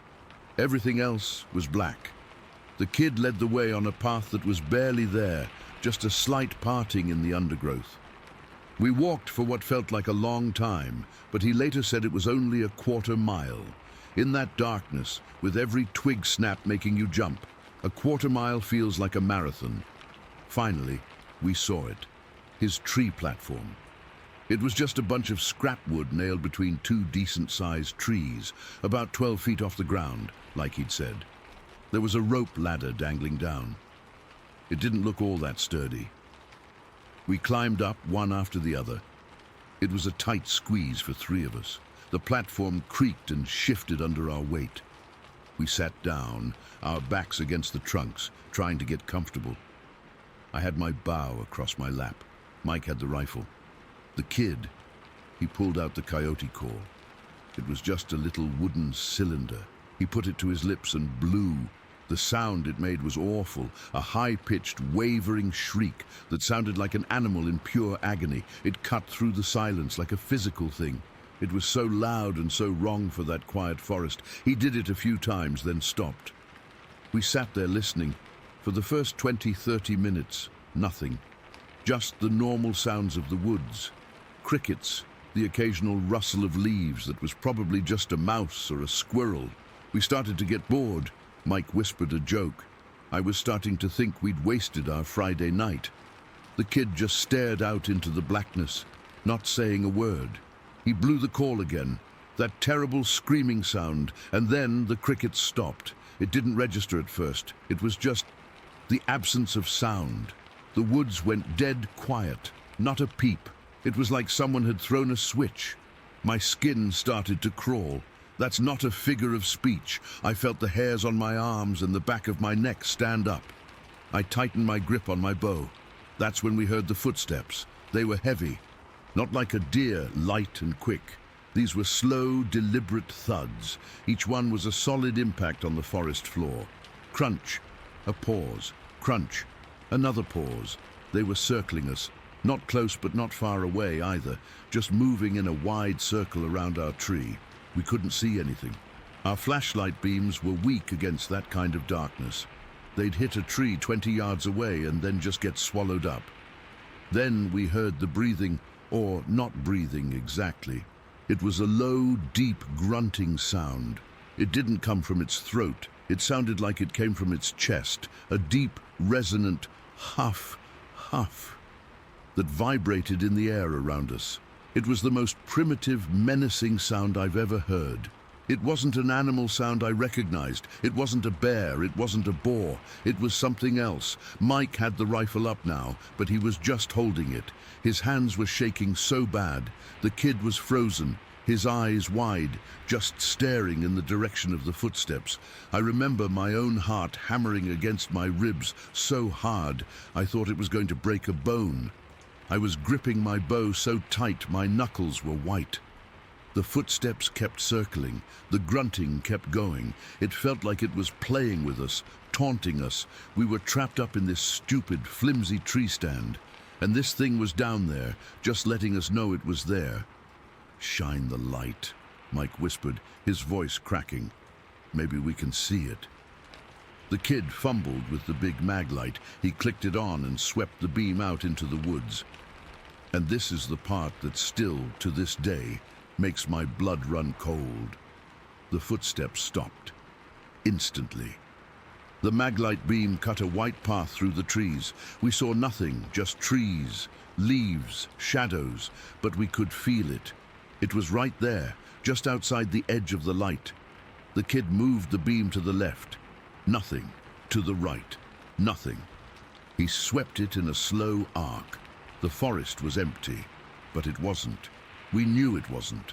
The silence was so heavy it was pressing in on us. The grunting had stopped too. It was just us, our ragged breathing, and this absolute unnatural quiet. It was watching us. I knew it was watching us. I could feel its eyes on me.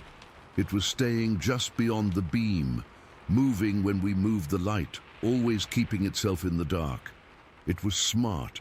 It knew what the light was. That's when the real terror set in. The kind of fear that isn't just in your head, it's in your guts. It's a cold, sinking feeling that tells you are prey. We were stuck. We couldn't stay up there all night, and we couldn't climb down. Climbing down meant putting our backs to it. It meant being on the ground with it. We must have sat there for another 10 minutes, not moving, barely breathing. The silence was worse than the sounds had been. It was a waiting silence. We were all thinking the same thing. Someone had to go down first. I don't know whose idea it was to flip a coin. It might have been mine. It was stupid, but it was the only thing we could think to do. It was a way to make a decision without anyone having to be brave. I fumbled in my pocket and pulled out a quarter. My hands were so sweaty, it almost slipped out. Heads, I go. Tails, Mike goes, I whispered. The kid wasn't an option. It was his stand. We were the guests. Mike nodded, his face a pale mask in the dim light. I flipped the coin. It spun in the air, a tiny, glinting silver circle in the overwhelming blackness. I caught it and slapped it onto the back of my other hand. I didn't want to look. I slowly lifted my hand. It was heads. My stomach dropped out. I felt cold all over. This was it. I was going to have to climb down into the darkness where that thing was waiting. I didn't say anything. What was there to say? I handed my bow to Mike. It was useless in a situation like this anyway. I kept the Bowie knife. I pulled it from my belt. The handle was cold and familiar in my hand. It was the only thing that felt real. I swung my legs over the edge of the platform. The rope ladder felt insubstantial. I put one foot on a rung, then the other. I started to climb down. Every movement I made sounded incredibly loud. The creak of the wood, the rustle of my jacket. I was descending into its world. My feet touched the ground. The forest floor was soft with decaying leaves. I stood there, my back to the tree, knife held out in front of me in a shaking hand. I was expecting an attack, any second. I expected to be hit from the side, from behind. I expected to feel claws or teeth. My whole body was tensed, every muscle wired. I was scanning the darkness, but I couldn't see more than a few feet in any direction. It was like being blind. "Come on!" I hissed up at them, my voice a dry croak. I heard them moving above me. Mike came down next, the rifle slung on his back again, useless. Then the kid. The second his feet hit the ground, it was like a starting pistol went off. We ran. We didn't look back. We didn't try to be quiet. We just ran. We crashed through the undergrowth, branches whipping at our faces and arms. I held the knife out to the side so I wouldn't stab myself. We were just three panicked kids running for our lives. I've never run that fast before or since. It was a flat-out, heart-exploding sprint, driven by pure animal terror. Somehow we found the path, or we made our own. I don't know. We just ran in the general direction of the house. I could see a faint glow through the trees, the porch light. It was the most beautiful thing I'd ever seen. We burst out of the tree line into the backyard. We didn't stop. We hurdled a low wire fence that I didn't even know was there, barely breaking stride. My lungs were on fire. My legs felt like jelly. We pounded across the open field, our footsteps loud in the sudden openness. I risked one glance back over my shoulder. Nothing. Just the solid, impenetrable black wall of the forest. We didn't stop until we slammed into the side of the kid's house, our chests heaving, gasping for air. We stood there for a full minute, just trying to breathe, to comprehend that we were safe. We stumbled onto the porch and collapsed. Nobody said a word. We just sat there, shaking, covered in sweat and scrapes, listening to the sound of our own ragged breathing. We never talked about it again, not really. Mike and I got in my car and drove home in silence. I never went back to that kid's house. I avoided him in the hallways after that. I never reported it to the police or the DNR. What would I have said? We went out into the woods, called something with a coyote call and got scared by the dark. They would have laughed, but I know what I heard. I know what I felt. The heavy footsteps, the chest-deep grunting, the way it toyed with us from the shadows, the way the woods went dead silent for it. That was over 40 years ago. I'm an old man now. I've had a family, a career, a life. But sometimes on a quiet, dark night when the wind is just right, I'll remember the feel of that rope ladder in my hands, the absolute blackness below me, and the certain knowledge that something was down there with me, something that walked on 2 feet and knew exactly what it was doing. And I'll feel that same cold fear, fresh as it was that night in 1982. I never found an explanation. I don't think I want one. Story 11. Okay, I'll do my best to tell this like it just happened to me. I'm still pretty shaken up even now typing this out. I don't expect everyone to believe me, but I need to get it out there. Maybe someone else has seen something similar.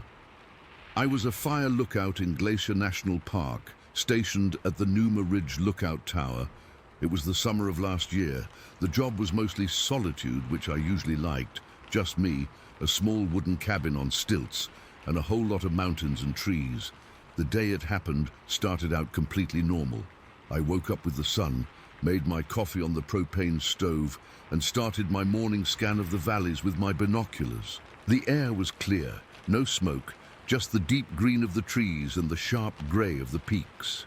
It was quiet, the kind of quiet that settles deep in your bones. Around mid-morning, I heard the crunch of boots on the gravel path leading up to the tower. That was unusual. We didn't get many visitors way out there. It was a guy named Mark. He introduced himself as a backpacker, doing a multi-day trek through the park. He seemed normal enough, maybe a little tired. He had that look people get out here, a mix of awe and exhaustion. He came up the stairs to the deck and we chatted for a bit. He asked about the weather, the trails, the usual stuff. I offered him some water, which he gratefully accepted. He wasn't up there for long, maybe 20 minutes. He mentioned he was heading down towards Bowman Lake, said he hoped to make it there by nightfall. I watched him hike back down the trail until he disappeared into the trees. That was the last normal human interaction I had. The rest of the day dragged on. I did my rounds, logged some minor weather observations, read a book. As evening set in, the wind picked up a little, making the old tower creak in a way I'd gotten used to. I made some dinner, cleaned up, and as it got dark, I lit the gas lamp. The circle of light from the windows was the only thing pushing back against a whole continent of darkness. It must have been around 10 o'clock at night. I was sitting in my chair, trying to focus on my book, but my mind was wandering. That's when I first felt it. Not a sound, but a vibration, a deep, resonant thump that came up through the floorboards and into the soles of my feet. The whole tower shuddered. I froze, my heart instantly hammering against my ribs. I thought, maybe a bear. But a bear couldn't reach this high. The tower was on steel stilts. The deck was a good 15 feet off the ground. I sat there, not moving, barely breathing, listening. The forest was silent, no wind, no insects, nothing. It was a dead silence, the kind that feels heavier and more threatening than any noise. Then it came again. Whump. This one was harder, more deliberate. It wasn't an accident. Something was hitting the support structure of the tower, hard enough to make the coffee cup on my table rattle. I could feel the impact in my teeth. My first stupid thought was that Mark had come back. But why would he be pounding on the tower? It made no sense. I stood up, my legs feeling like jelly, and peered out the window into the blackness. I couldn't see a thing.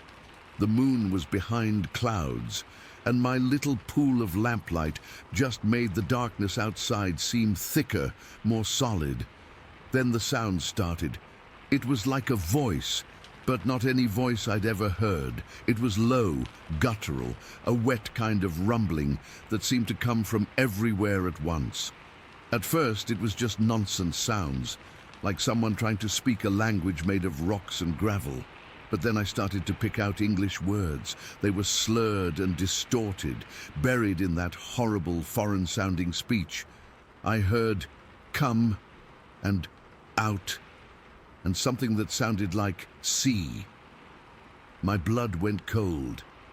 It wasn't just a noise. It was trying to communicate, and it was using words it had no business knowing. The voice was wrong.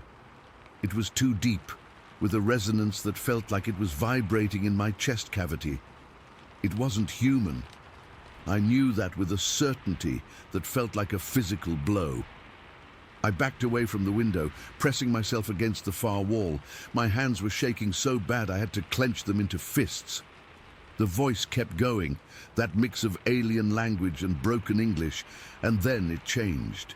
It shifted into a high, piercing wail, a baby's cry. It was a perfect imitation, the kind of desperate, hungry cry a newborn makes. It was coming from right below the deck. The sound was so utterly out of place in that vast, wild mountain night that it was more terrifying than the guttural speech. It was a lure. I knew it was a lure. The thing out there knew what a crying baby would do to a person, the instinct to go and help. It was trying to trick me into coming outside. I felt a cold sweat break out all over my body. I wasn't thinking about my job or curiosity anymore.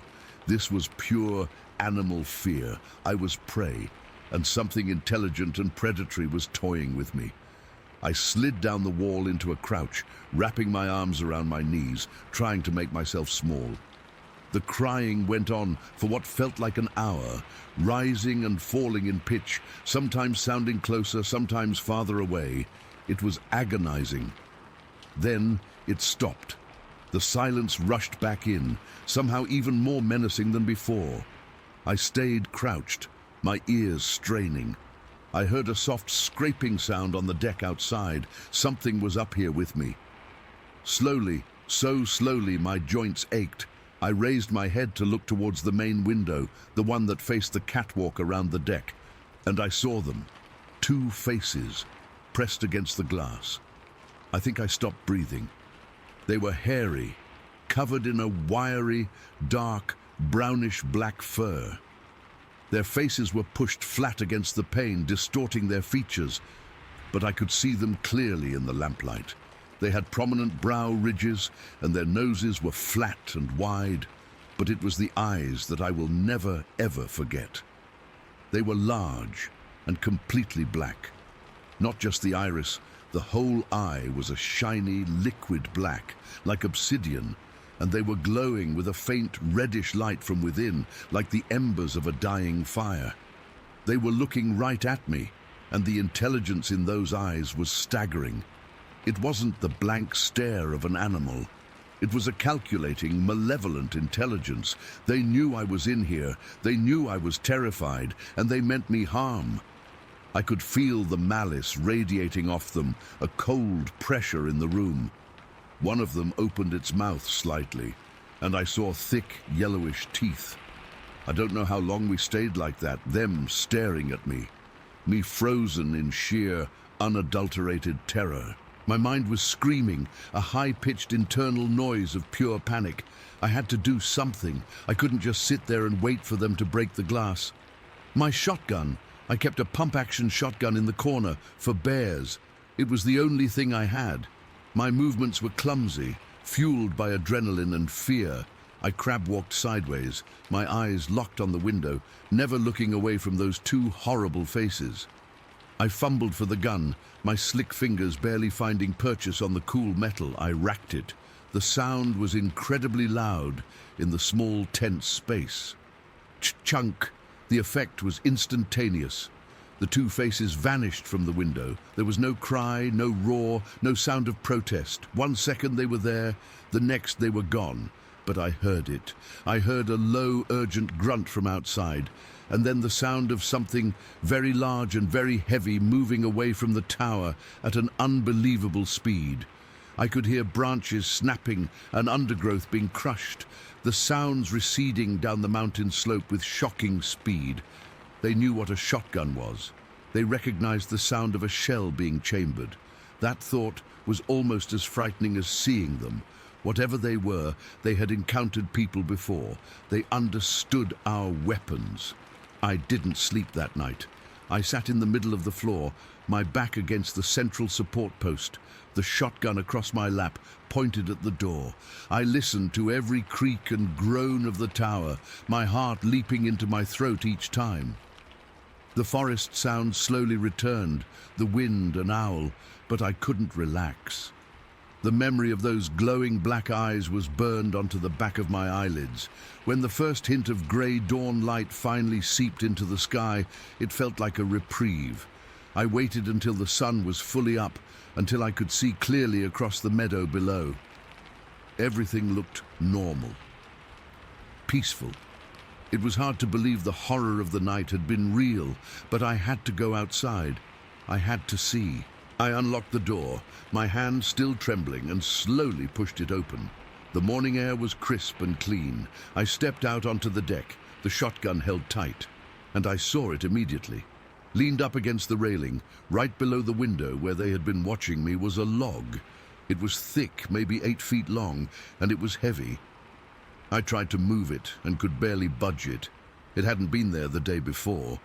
They had carried this thing up here and propped it against the deck. It was a tool or a message. Then I saw the carving on the top rail of the deck, right where I would rest my hands during my morning scans. Someone or something had carved a symbol into the wood. It wasn't random scratches. It was deliberate. It was a map. It showed a rough square for the lookout tower.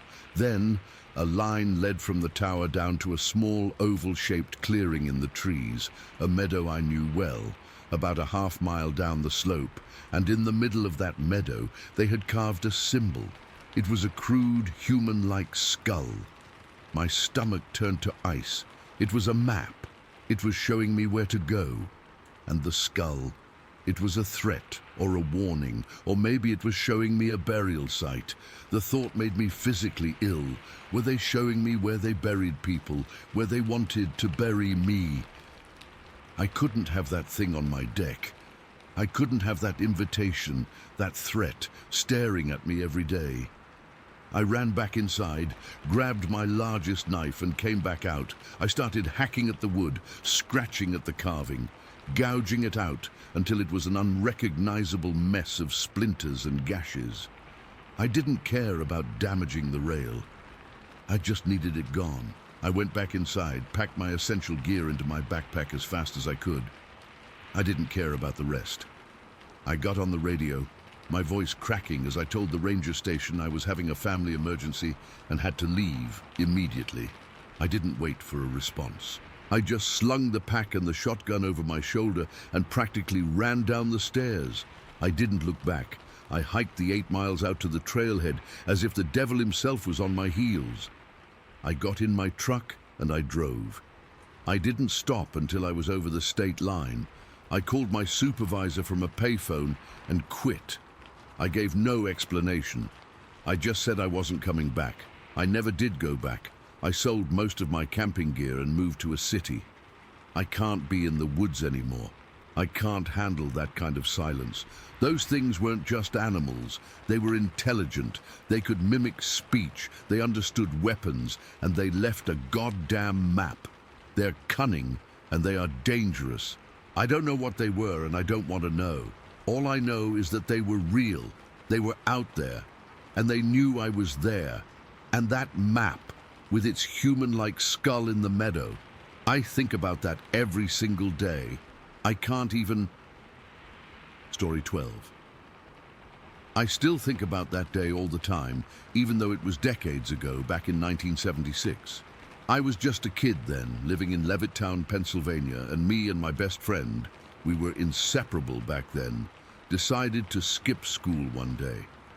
It was one of those dumb ideas that seemed awesome at the time, you know. We were bored out of our minds with classes, and the weather was perfect for being outside, crisp and cool like early fall usually is. We figured we'd do something adventurous, so we grabbed our bows and headed out to sneak onto the Theocal property. That place was always fenced off, with signs warning people to keep out, which just made it more tempting for a couple of teenagers looking for trouble.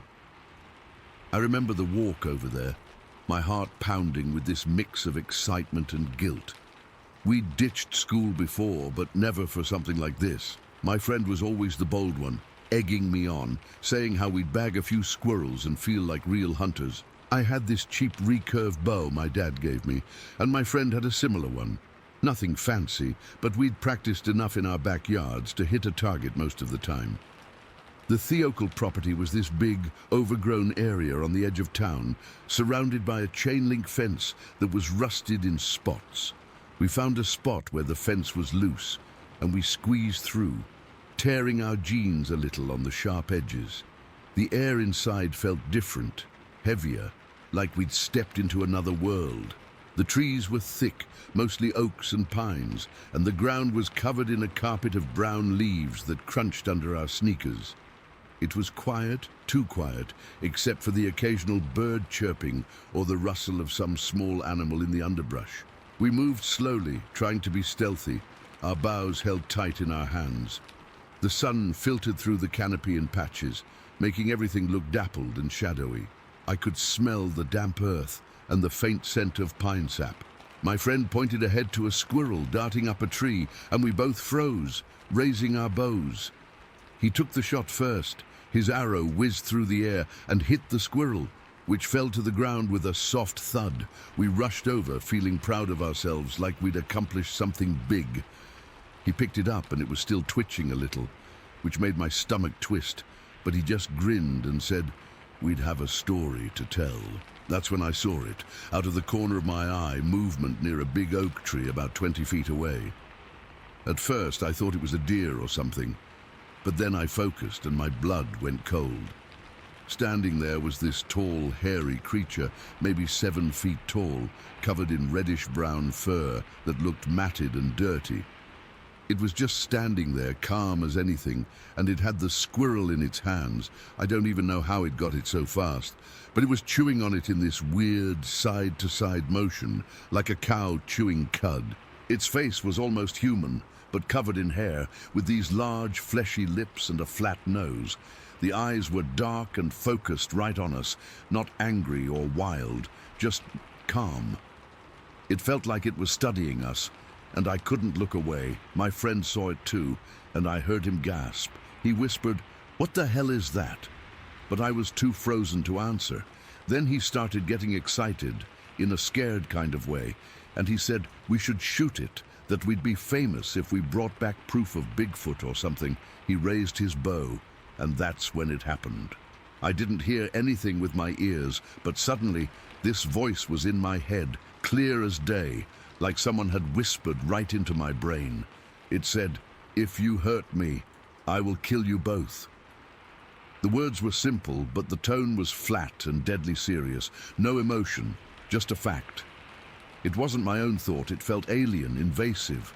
My skin prickled all over, and a chill ran down my spine that made me shiver even though I wasn't cold. I snapped out of my daze and yelled, "It's going to kill us." I don't even know where the words came from, but I lunged for my friend's bow, grabbing it out of his hands before he could loose an arrow. He looked at me like I was crazy, but I was so terrified I could barely breathe. My heart was hammering against my ribs, and I felt this surge of adrenaline that made my legs feel weak and strong at the same time. The creature just kept staring, still chewing, and it took a step forward, not aggressive, but enough to make us both stumble back. I dropped the bows, I think, or maybe I was still holding one. Everything was a blur. I grabbed my friend's arm and screamed, "Run!" We took off, crashing through the underbrush, not caring about the noise or the branches scraping our skin. I could hear our ragged breathing, the thud of our feet on the ground, and behind us, there was no sound from the creature, no footsteps, no growls, nothing. That silence was almost worse than if it had chased us. It made me feel like it was still watching, maybe even following without making a sound. We didn't look back. We just ran, tripping over roots and slipping on leaves, until we burst out through the fence hole and didn't stop until we were a block away, leaning against someone's shed, panting and sweating. My friend was shaking, and I was too. We both looked at each other, and I could see the same fear in his eyes. He asked me what I heard, and I told him about the voice in my head. He said he didn't hear anything, but he believed me because of how I reacted. We stood there for what felt like forever, trying to catch our breath, and the reality of what happened started to sink in. We'd seen something that shouldn't exist, and it had talked to me without making a sound. The thought made me feel sick, like my stomach was full of ice. We decided to go home and tell our parents, hoping they'd know what to do. But when we got to my house, my mom took one look at us, dirty, sweaty, and freaked out, and assumed we'd been fighting or something. I tried to explain, stumbling over my words, telling her about the creature and the telepathic message. She just laughed it off, said we had overactive imaginations from watching too many monster movies. My friend's parents were the same. They grounded him for skipping school and told him to stop making up stories. After that, we didn't talk about it much, not even to each other. It was like this unspoken agreement that we'd keep it secret, because who would believe us? Over the years, I've thought about it a lot, wondering what that thing was, why it was there in the suburbs, and how it could put words directly into my mind. I've never found any answers, and sometimes on quiet nights, I still get this chill, like it's out there somewhere, watching. Story 13. Okay, I'll try to write this out. It's not easy, even now, years later. But I guess if I'm typing it here, it means part of me needs to get it out.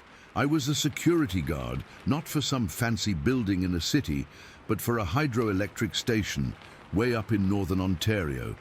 The kind of place that's so remote, your own thoughts get too loud. This was back in February of 2015. The job was simple. Drive the perimeter in the truck, check the fences, make sure the generators were humming along, and don't fall asleep. Most nights, nothing happened. You'd see a rabbit, maybe a fox if you were lucky. The silence was the heaviest thing I've ever felt. But that night, the silence got ripped right open. It started with the snow. A proper snowstorm, the kind they get up there. It wasn't just falling, it was a solid wall of white. The wind was howling like it wanted to tear the world apart. My shift started at 10 in the evening, and by midnight, the world outside my truck was just a blur. The headlights did almost nothing, just lit up this swirling, churning mess. I was driving slow, real slow, just trying to follow the perimeter road, my knuckles white on the wheel. The heater was on full blast, but I still felt a cold that had nothing to do with the temperature. It was the kind of quiet dread that sits in your gut. I was coming up near the western fence line, the part that butts right up against this dense black pine forest. That's when I saw something that made me hit the brakes. The truck slid a little, and my heart jumped into my throat. There, in the beam of my headlights, just a few feet from the chain link, were tracks. They weren't deer tracks. They weren't bear tracks. I'd seen plenty of those. These were huge, I mean massive. Deep, like whatever made them was incredibly heavy, and they were pressed clean through the fresh snow into the frozen ground beneath. They were shaped like a man's foot, but longer, way longer and wider than my entire boot. The stride between them was enormous. It looked like something had just taken one giant, casual step after another, parallel to the fence. The hair on my arm stood up. This was wrong. All of it was wrong. I remember my mouth going dry. I fumbled for the big mag-light flashlight I kept on the passenger seat and rolled down the window. A blast of freezing air and snow hit me in the face, making me gasp. I shone the light out, following the tracks with the beam. The snow was coming down so hard it was like trying to see through static. I panned the light slowly, following the line of the fence toward the trees, and that's when I saw it. It wasn't a trick of the light.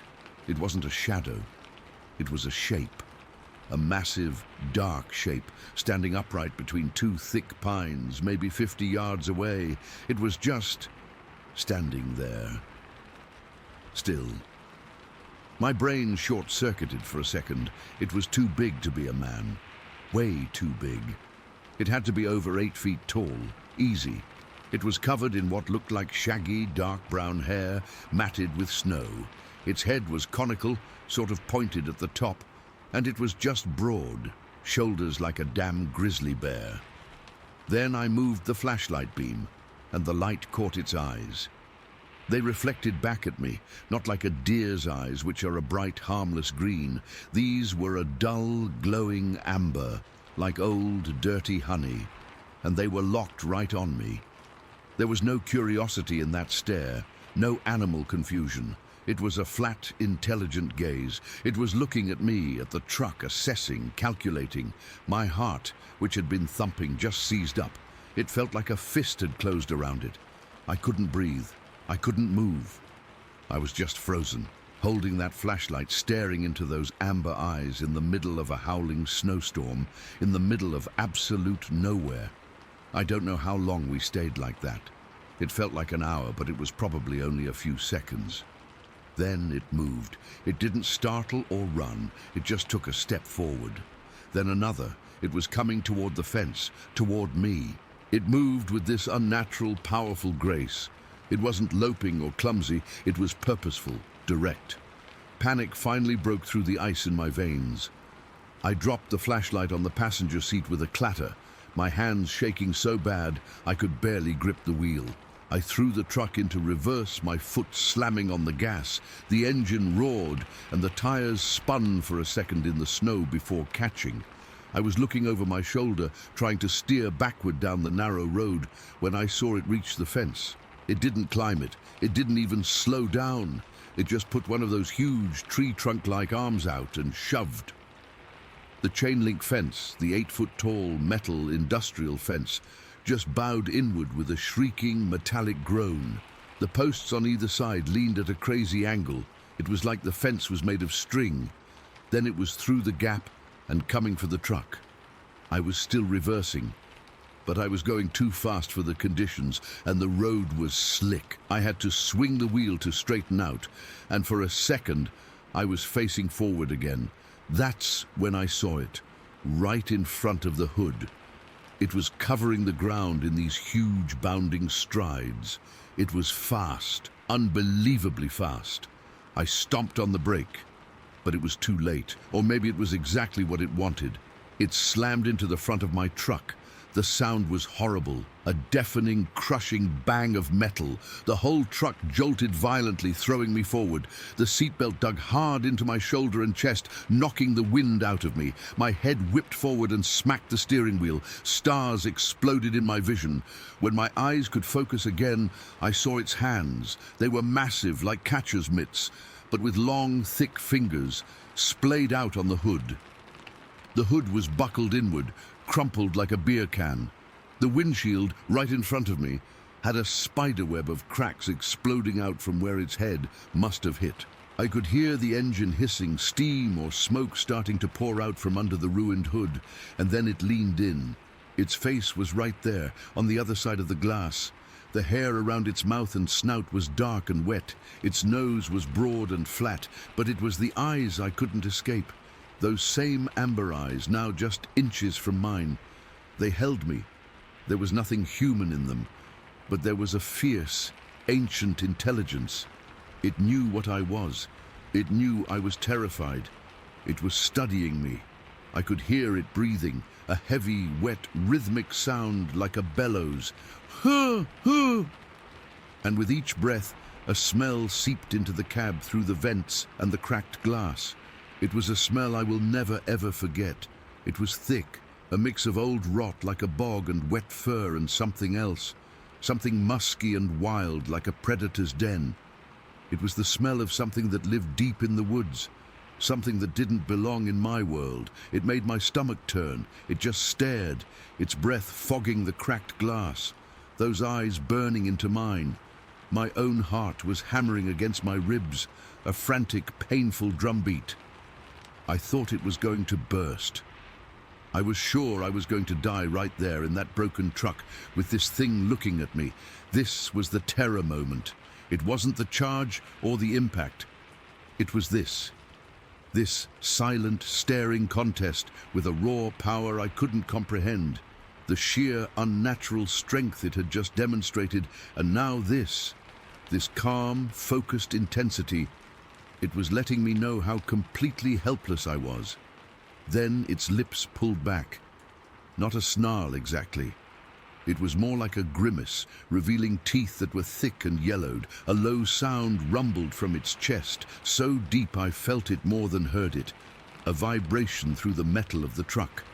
That broke the spell. A scream, raw and ragged, finally tore out of my throat. I didn't even think. I just acted. I ripped the gear shift into reverse again and slammed my foot down on the accelerator as hard as I could. The truck lurched backward. The creature was pushed off the hood for a second, but it didn't fall. It just shifted its weight and started coming after me.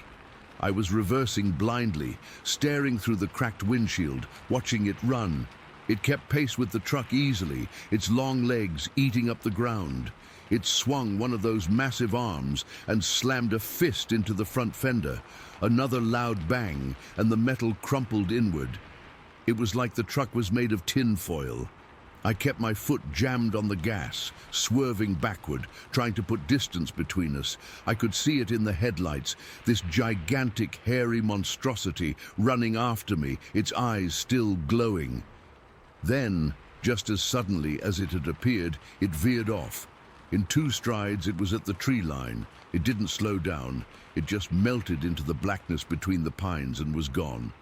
1 second it was there, a living nightmare in my headlights, and the next, there was nothing but the swirling snow and the bent, broken fence. I didn't stop. I kept reversing, my body shaking so hard I could barely keep the truck on the road. When I was a couple hundred yards away, I managed to spin the wheel, get the truck pointed toward the main station building, and I floored it. I didn't look back. I just drove, gripping the wheel, my breath coming in ragged, sobbing gasps. I skidded to a stop right under the big floodlights by the main entrance. I sat there for I don't know how long, just shaking. The engine was making a terrible knocking sound, and steam was still pouring from the hood. I finally made myself get out, my legs like jelly. The front of the truck was destroyed. The hood was folded almost in half. The fender was smashed in, and the windshield was a milky web of cracks. I looked back toward the western fence. Even from here, I could see the two fence posts, bent over at a 45-degree angle, a dark gash in the perimeter. I went inside, locked the door, and called my supervisor. My voice was a trembling mess. I didn't say what I saw. I just said something had attacked my truck, a bear, maybe a moose. I didn't know. I was panicked. He heard it in my voice and sent a replacement, telling me to sit tight. When the other guy showed up a couple hours later, he took one look at the truck and the fence and his face went pale. "What the hell happened out here?" he asked. I just shook my head. I couldn't form the words. I never took another night shift. I put in for a transfer the next week and was gone within a month. I told them it was the isolation, that I couldn't handle it anymore. It was easier than the truth. I still see it sometimes when I close my eyes, not the charge, not the running. I see its face pressed against the glass, those amber eyes, intelligent and utterly alien, staring right through me. The smell of rot and the wild, the feeling of my heart trying to beat its way out of my chest. That image of raw, primal power is seared into my memory forever. I don't know what it was. I don't use the name people use online. All I know is that it was real, it was out there. And for a few minutes, one night in a snowstorm, it knew I was there too. And then it just let me go.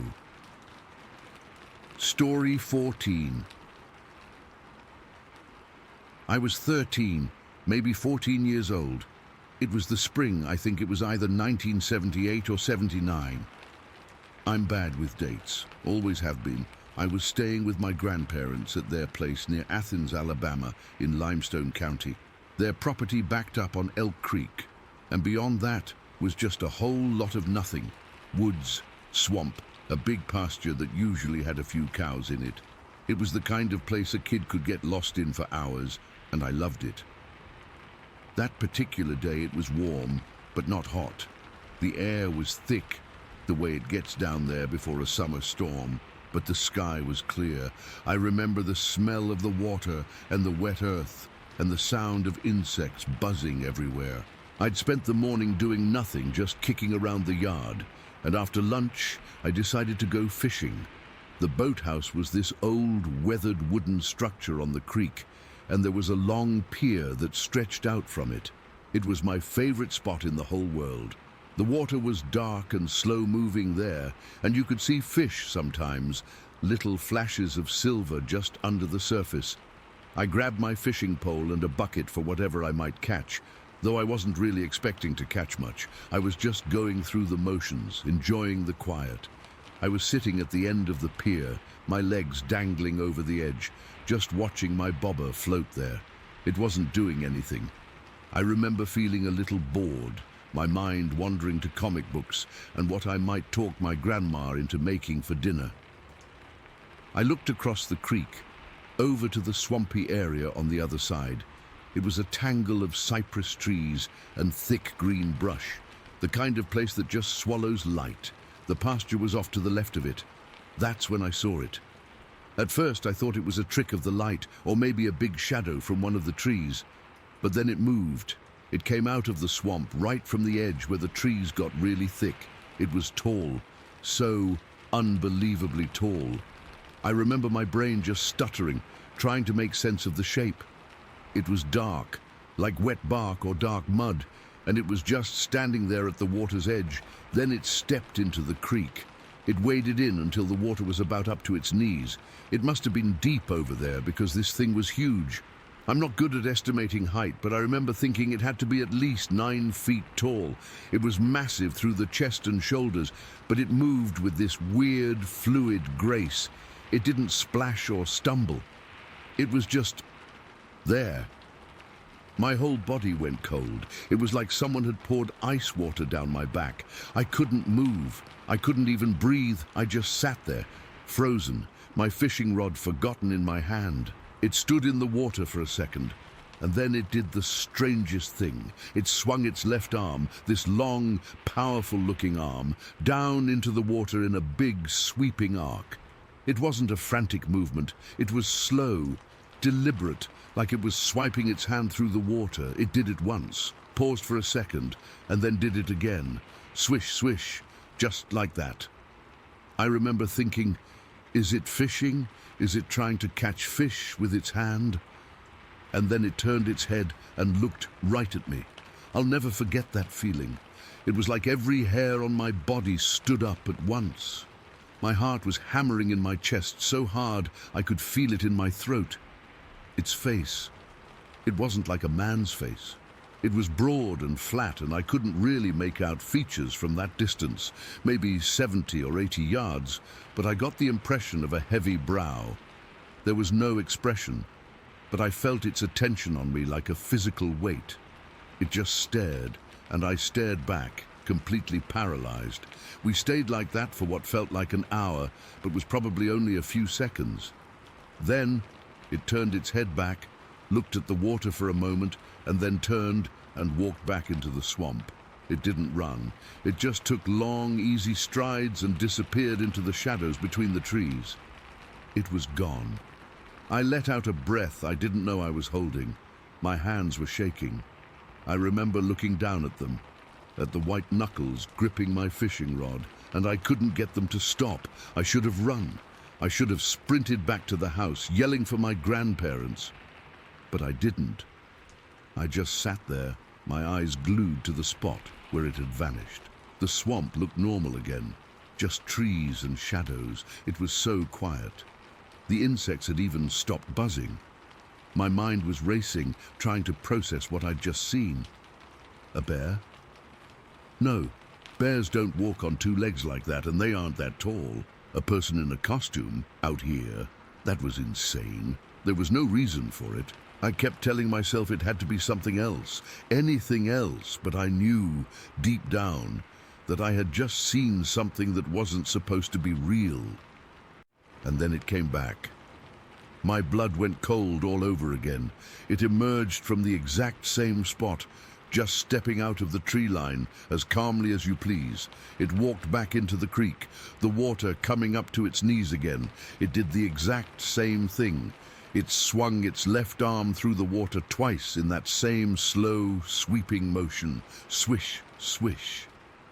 Then it stopped, and it turned its head, and it looked at me again. This time, the fear was different. The first time was pure shock. This time, it was a deep, chilling certainty. This thing knew I was here. It had seen me the first time, gone away, and then come back to do it again, almost like it was showing me, like it was repeating a performance just for my benefit. I still didn't feel threatened, not in a "it's gonna charge me" kind of way. There was no aggression in its posture, but the feeling of being watched, of being seen by something so completely alien and powerful, was terrifying in a way I can't even describe. It was a primal fear, something old and deep inside me screaming that I was in the presence of something I was not meant to see. It held my gaze for another long moment, and then, just like before, it turned and walked back into the swamp. It didn't look back. It was just gone.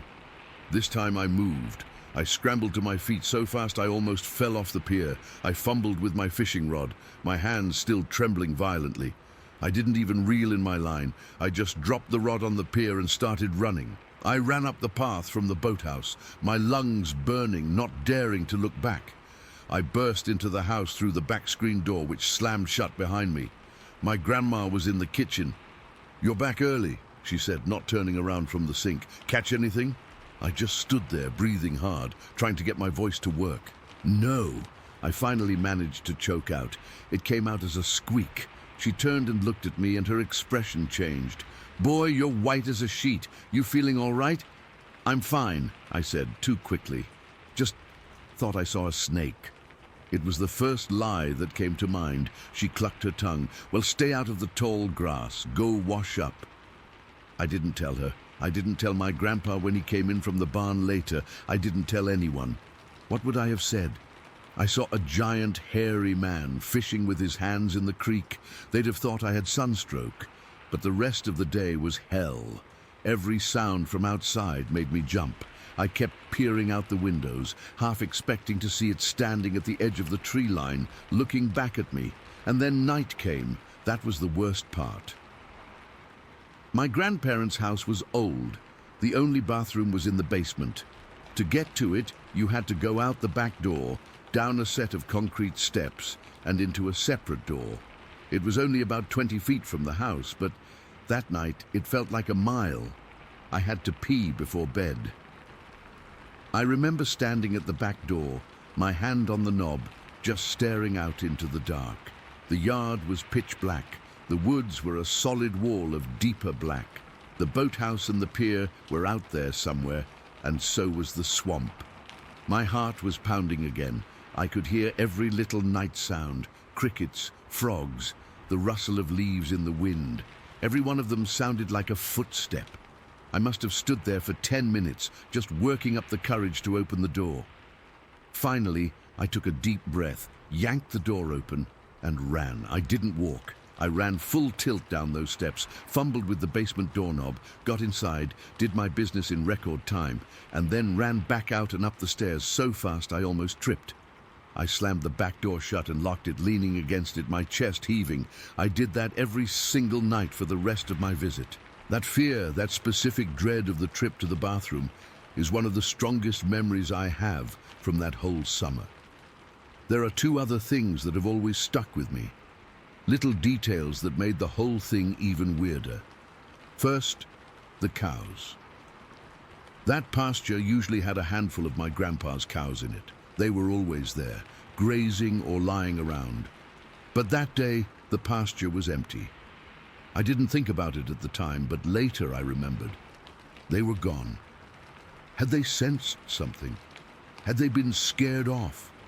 I have no idea, but their absence felt significant, like a piece of the puzzle I didn't have.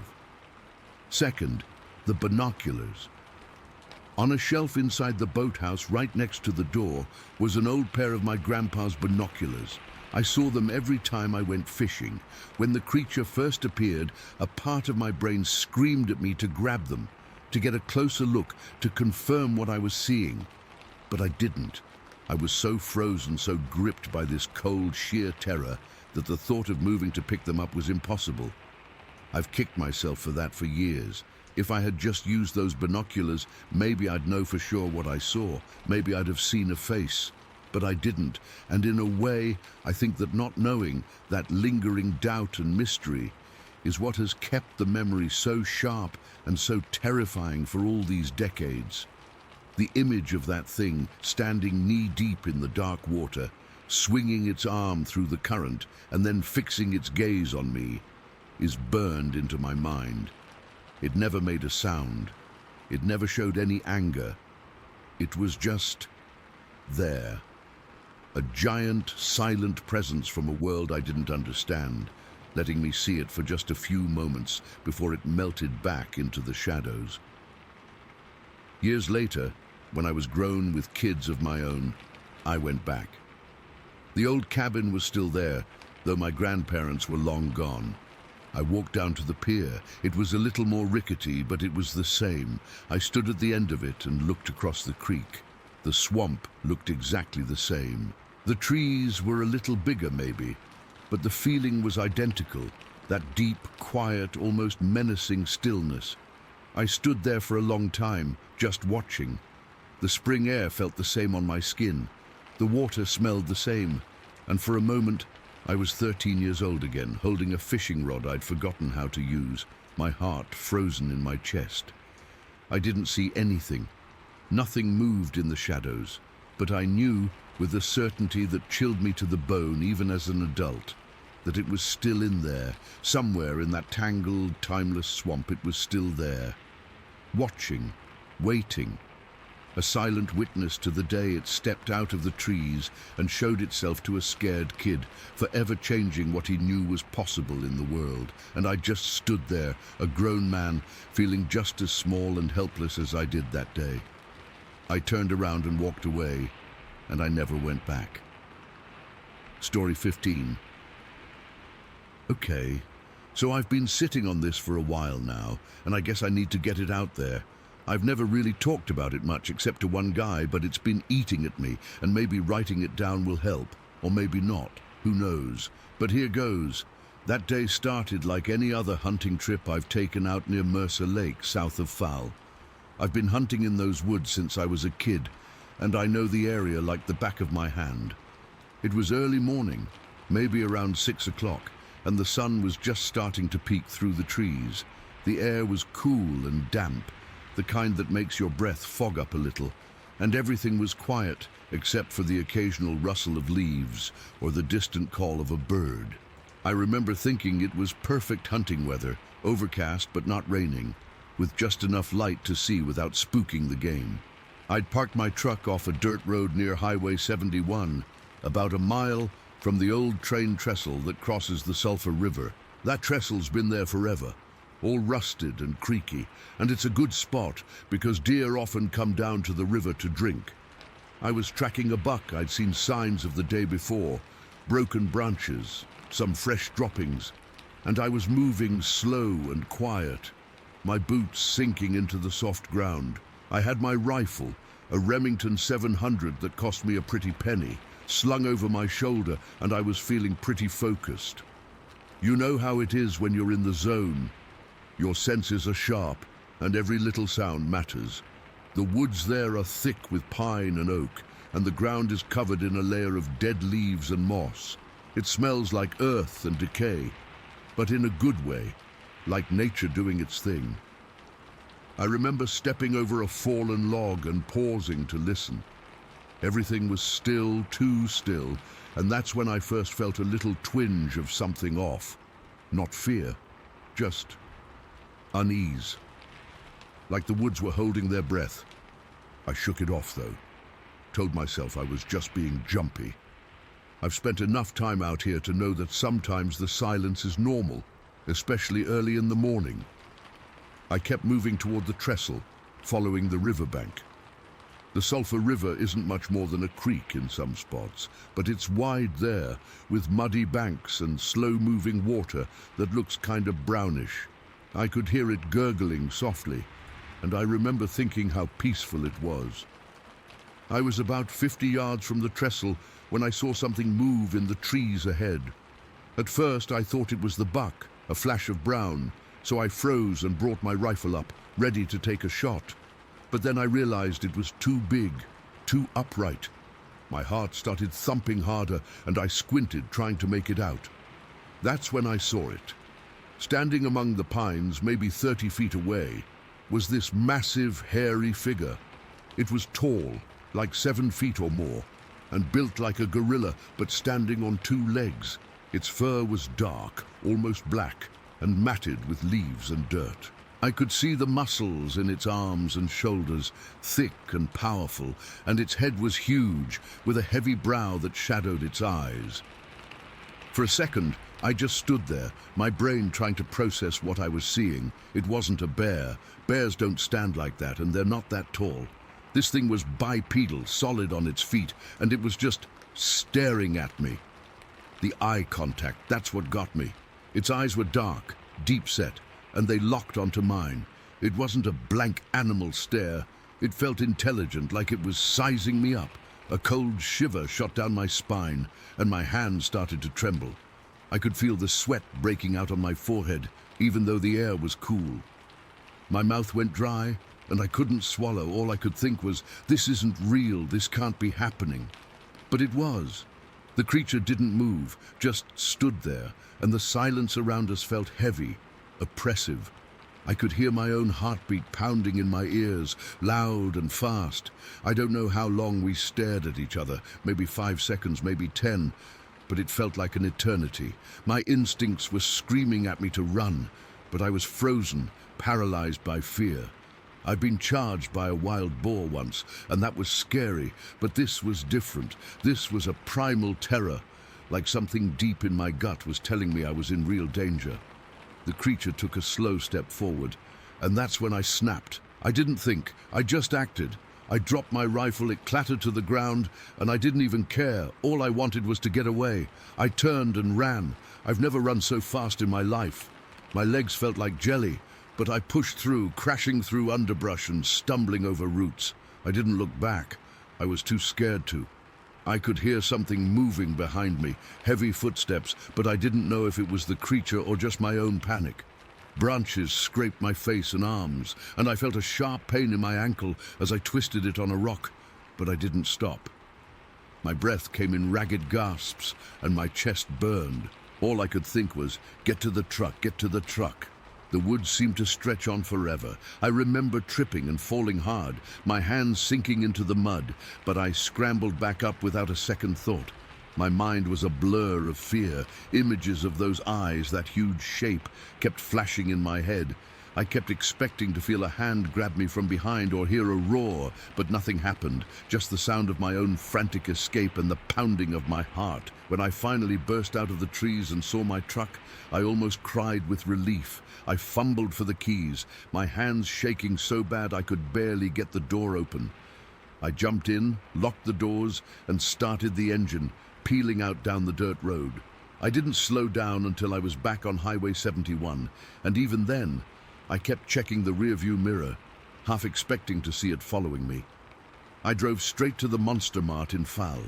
It's this convenience store on the edge of town, and I knew Ricky Roberts would be there. He's the manager, and we've chatted a few times about hunting. I stumbled in, probably looking like a mess, covered in dirt and sweat, my clothes torn. Ricky was behind the counter, and his eyes widened when he saw me. "You okay, man?" he asked, and I just started talking, my words tumbling out in a rush. I told him everything, the creature, the eyes, dropping my rifle, running. I was still shaking and my voice cracked a few times. Ricky listened quietly, not interrupting, and when I finished, he just nodded slowly. "Sounds like you saw something out there," he said, and he didn't sound skeptical. He told me he's heard other stories from hunters in the area, people talking about big, hairy things in the woods, but no one ever has proof. I didn't care about proof. I just knew what I saw. I stayed at the Monster Mart for a while, drinking a coffee and trying to calm down. Ricky didn't press me, just let me talk, and it helped a little. But even then, I knew I wasn't going back. Not for my rifle, not for anything. That Remington was expensive, yeah, but it's not worth my life. The thought of stepping back into those woods makes my skin crawl. The rest of that day is a blur. I went home, took a shower, and just sat on my couch, staring at the wall. I couldn't eat, couldn't sleep. Every time I closed my eyes, I saw those eyes staring back at me. It's been weeks now, and I still get jumpy at night. I haven't been hunting since, and I don't think I ever will again, at least not around Mercer Lake. What gets me the most is that eye contact. It wasn't like looking at an animal, it was like looking at something that knew what I was, and I knew what it was, and neither of us belonged in that moment. I can't explain it, and I don't try to. People might think I'm crazy, but I know what I saw, and whatever it is, it's out there in the woods south of Fowl, and I'm never going back to find out more. Story 16. Okay, I've been reading this forum for a while, but I never thought I'd be typing one of these out myself. My name is Shannon Morgan. This happened at my house, out here in the sticks of Indiana, near the lake. The date is burned into my head. Friday, October the 10th, 2003. It was around 1 in the morning. I need to set the scene a little, just so you get it. My place isn't some fancy lake house. It's a single wide trailer. My ex and I put on a piece of family land years ago. It's quiet. The kind of quiet where you hear every little noise at night. There's a gravel driveway that loops down from the main road, past the trailer, and then curves down toward the lake, where we keep a couple of old fishing boats pulled up on the shore. The yard isn't much to look at, mostly weeds and patches of grass that slope down to a marshy area, and beyond that, there's thicker brush and light woods to the south. On a clear night with a full moon like it was that night, you can see pretty well. It's not pitch black. The moon reflects off the water and lights things up in this weird, silvery way. My son, he was a teenager then. He'd gone to the homecoming dance with two of his buddies. They were good kids, not the type to get into trouble or make up wild stories. They were supposed to be back by midnight, but you know how it is. I'd fallen asleep on the couch in the living room, waiting up for them. The TV was on, some infomercial playing at a low volume. I was dead asleep. The kind of sleep where you're just gone. The first thing I heard wasn't the yelling, it was the pounding. This frantic hammering sound on the front door, like someone was trying to break it down with their fists. It jolted me awake so fast, my heart felt like it slammed into my throat. I was disoriented, my mind all fuzzy with sleep. I could hear them shouting, "Shannon, open the door! Open the door!" It was my son's friends' voices, high-pitched and raw with panic. I stumbled off the couch, my legs all stiff and clumsy. I remember my sock catching on a loose thread in the carpet and nearly tripping. I fumbled with the deadbolt, one of those old ones that stick sometimes, and finally yanked the door open. The three of them practically fell inside. They were a mess. Their faces were white as sheets, eyes wide and staring. They were breathing in these ragged, heaving gasps like they'd just run a marathon.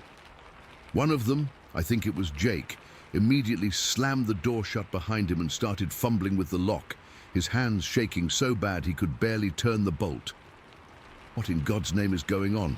I asked, my voice still thick with sleep. "Are you boys hurt? Did you crash the car?" My son was leaning against the wall, his chest heaving. He just shook his head, unable to speak for a second. The fear in that room was a physical thing. You could taste it in the air, like metal. It was coming off them in waves. They started talking all at once, their words tumbling over each other. "There's something out there. It was huge. It charged us." I made them sit down on the couch. I turned off the TV. The sudden silence was heavy. "Okay," I said, trying to sound calm, though my own heart was starting to beat a nasty rhythm. "Start from the beginning, slowly." This is what they told me, and I'm just repeating it as they said it, their voices shaky and overlapping in my memory. They'd pulled into the driveway just a few minutes before. The car headlights cut off, and they were sitting there for a second, the engine ticking as it cooled. The moon was so bright, they didn't even need the porch light. They got out of the car, joking around quietly, trying not to wake me up. They were walking toward the porch steps when one of them, I think it was Mark, pointed down toward the lake. "What's that?" he'd said.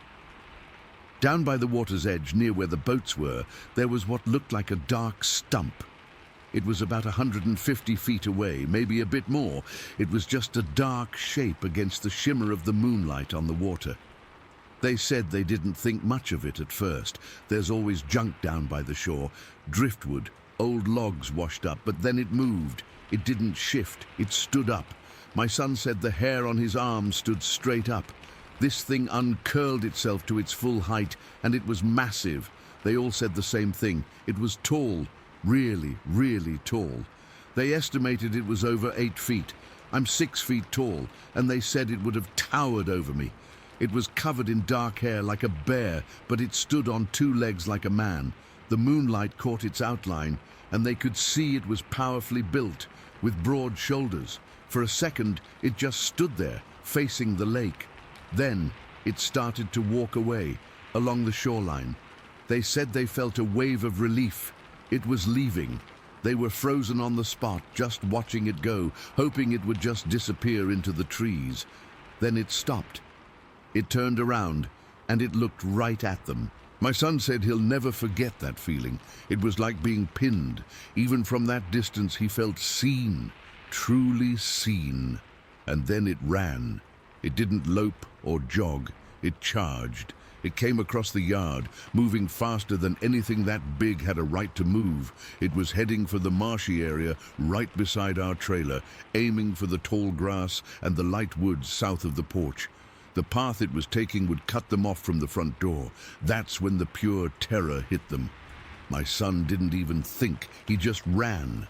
He sprinted around the far side of the trailer, away from where the thing was coming from. There's a bedroom window on that side that's usually unlocked. He clawed at the screen, popped it out, and practically dove through the window, landing in a heap on the floor inside. His friends, Mark and Jake, weren't so lucky. The front door was their only option. They told me they pounded on that door, screaming for me, and the whole time they could hear it. This is the part that gets me, the part they kept repeating, their voices dropping to a terrified whisper. They could hear it running. It wasn't just footsteps. It was this heavy, powerful sound of something big moving fast through the dry grass and the brush, a kind of thumping rhythm, but also the sound of vegetation being crushed and shoved aside, and it was getting closer. Uphill. They said they could hear it coming up the slope from the marsh, and they just knew it was going to reach them before I could get the door open. That was the moment, the terror moment, like they said. The realization that this thing, this impossible thing, was going to be on them in seconds. They were screaming, pounding, and all they could hear was this presence, this force, barreling toward them through the dark. Then I opened the door. After they finished telling me all this, we just sat there for a minute in the silent living room. The clock on the wall ticked. I got up and checked all the locks on the doors and windows. My hands were trembling. I peered out the window next to the front door, cupping my hands around my eyes to block out the light from the lamp. I couldn't see anything, just the moonlit yard, the dark shape of the trees, the glint of the lake. Nothing moved. We stayed up for hours. None of us could sleep. We just sat in the living room with all the lights on, talking in low voices, jumping at every little creak the trailer made. The boys were still shaking. They'd drain a glass of water and their hands would still tremble so much the ice cubes clinked against the glass. It was during this long, scared vigil that my son reminded me of something that had happened about a year before. He and another friend had been out back, between the tool shed and the old storage shed, messing around like teenagers do. It was getting dark. They saw a large, dark shape crouched down between the two sheds. They thought it was a big dog at first, or maybe a bear, but then they saw the eye, just one eye. It was a single, reflective, red-orange eye, like what you see when a coon's caught in your headlights, but bigger, much bigger, and it was fixed on them. As they stood there frozen, the thing started to rise. It uncoiled itself slowly, and they could see it was huge and hairy, just like what they saw tonight. They didn't wait to see any more. They turned and ran full tilt back to the house, not stopping until they were inside with the door locked. At the time, I'll be honest, I didn't put much stock in it. I thought maybe it was a bear, or that the shadows were playing tricks on them. Teenagers have big imaginations. I told them it was probably nothing, and we moved on. But hearing their story from tonight, seeing the absolute bone-dead terror in their eyes, I believed them. There was no faking that. This wasn't a prank or an overactive imagination. This was real, gut-wrenching fear, the kind that leaves a stain on you. I regret something. I regret not grabbing my shotgun and going out there that night. I'm not a brave man, but I'm a parent. The thought that something was out there that had terrified my kid like that. I should have gone out. Maybe I'd have seen nothing. Maybe I'd have seen tracks, or maybe I'd have seen it. I don't know. But the not knowing is its own kind of curse. My inaction, my groggy disbelief in that moment, it eats at me. What if it had gotten to the door a few seconds sooner? What then? The sun eventually came up. The world outside turned from black to grey to a normal autumn morning.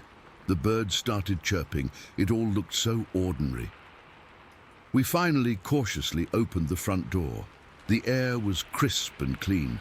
We walked down the porch steps and looked around. There were no footprints that we could see in the hard-packed dirt and grass of the yard. Nothing broken, no signs at all. But we all knew. We knew what they saw.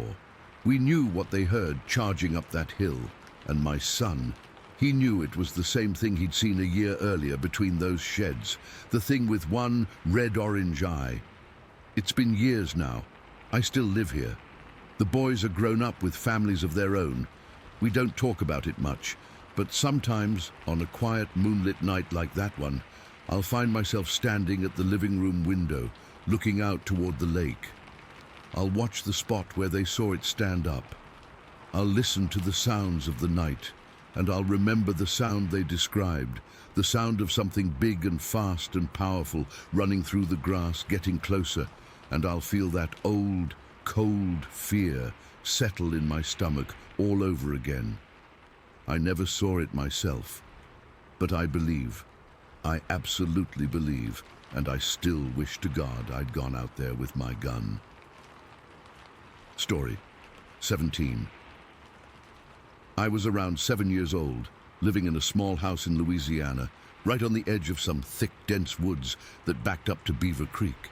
That place was my whole world back then, full of mysteries and adventures for a kid with too much energy and not enough sense. The woods were always buzzing with life, from the chirping crickets to the occasional rustle of some animal I could never quite see. On this particular day, it was one of those hot, sticky afternoons where the air felt heavy and still, like the whole world was holding its breath. I had been out there for hours, just messing around, climbing trees and digging in the dirt like I always did. My mum was probably inside, not worrying too much because I knew these woods like the back of my hand, or at least I thought I did. I remember the ditch specifically because it was one of my favorite spots to play. It wasn't deep, maybe only a few feet, but it cut through a part of the woods where the ground dipped down, and it was always cool and damp at the bottom with a bunch of leaves and mud that squished under my sneakers. I'd been climbing in and out of it all day, pretending I was exploring some ancient ruin or hiding from imaginary monsters. That day I decided to climb out on the side, closest to a thick patch of bamboo that grew wild along the creek bank. The bamboo was tall and dense, almost like a wall, and it made weird creaking sounds when the wind blew, which it did every now and then in little gusts.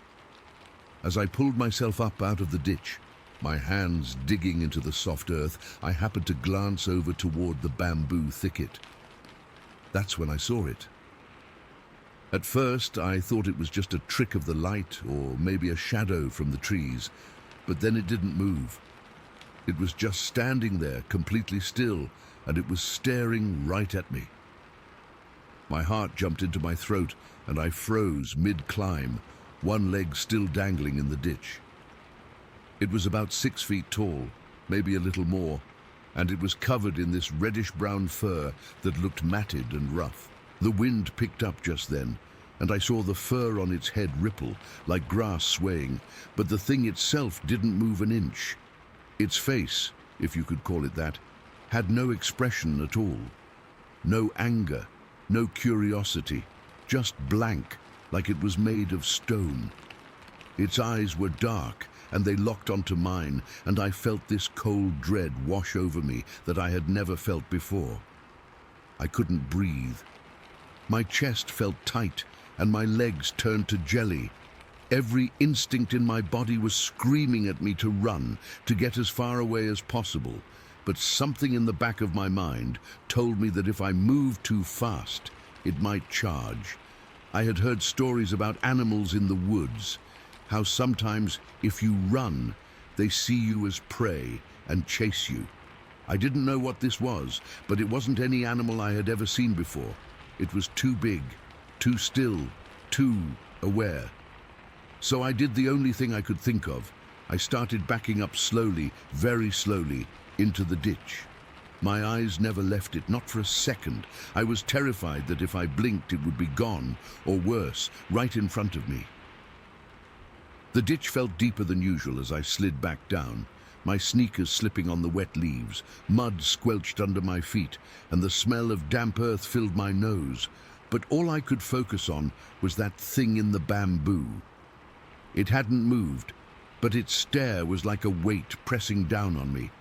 I could feel the hairs on my arms standing up, and a cold sweat broke out on my forehead even though the day was hot. My heart was pounding so hard I could hear it in my ears, a rapid thumping that drowned out everything else. I kept thinking, "Don't run, don't run," over and over in my head like a mantra. I didn't want to provoke it. Once I was at the bottom of the ditch, I started climbing up the other side, moving backwards so I could keep it in sight.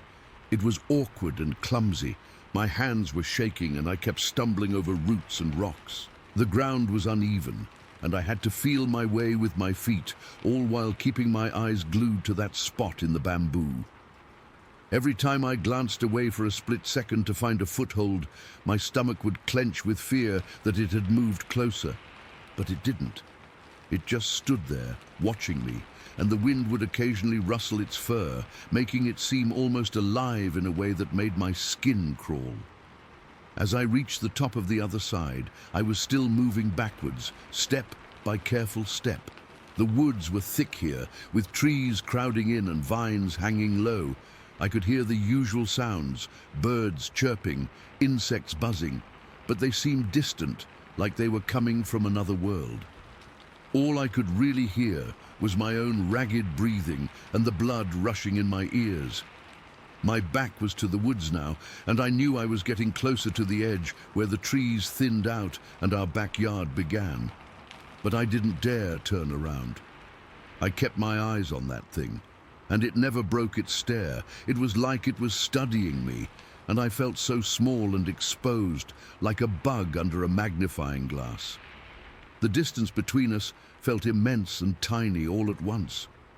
I couldn't tell how far away it was, maybe 30 feet, maybe less, but every second felt like an eternity. My muscles were tense, ready to bolt, but I forced myself to keep moving slowly. I remember the feeling of the rough bark of a tree against my back as I brushed past it, and the way the sunlight filtered through the leaves, casting shifting shadows that made my heart skip a beat every time they moved. I was so scared that one of those shadows was it, coming for me. Finally, I reached the edge of the woods. I could see the familiar sight of our backyard through the trees, the patchy grass, my mom's laundry line, the back porch where I had left my toys earlier. That's when I let myself turn and run. I didn't look back. I just took off, my legs pumping as fast as they could, my sneakers pounding against the ground. Branches whipped at my face and arms, but I didn't care. I just ran, my breath coming in gasps, until I burst out into the open and didn't stop until I was on the porch, slamming the screen door behind me. I stood there for a moment, panting, my whole body trembling. I looked back at the woods, but I couldn't see anything from there. Just the dark line of trees and the bamboo thicket in the distance. Everything was quiet, like nothing had happened. But I knew what I saw. That thing was real, and its stare has haunted me ever since. I never told anyone about it, not even my mom, because I was afraid they wouldn't believe me, or worse, that they'd think I was making it up. But I know what I saw, and to this day, I can't explain it. The memory of that blank, expressionless face and the way the wind moved its fur is burned into my mind, and sometimes, when I'm alone in the dark, I can still feel those eyes on me, watching, waiting. Story 18. It was early October, the kind of day you dream about all year if you love being outside. The air was cool and crisp, but the sun was warm on your face. The leaves were just starting to turn, splashes of yellow and red against the deep green of the pines. My son, he was 10 years old, had been begging me to take him on a real hunt, not just target practice in the backyard. I figured the forests east of the Cascades were perfect. It's big country, but I've spent a lot of time there. I thought I knew it. We'd been out since before sunrise, hiking in with our packs and rifles. We were after black-tailed deer. We'd seen some sign, scat, a few rub trees, but nothing we could get a clear shot at. The morning had been quiet, peaceful, the kind of quiet that feels heavy and full, not empty. Just the sound of our boots on the soft ground, the distant call of a jay, the wind moving through the highest branches. My boy was loving it. He was walking behind me, trying to copy my steps, being as quiet as he could. I'd look back every now and then and see his face, all serious and focused, and it just filled me up with this pride. He was handling his 243 like he'd been born with it. It was probably around 10 in the morning. We were working our way up a small ridge.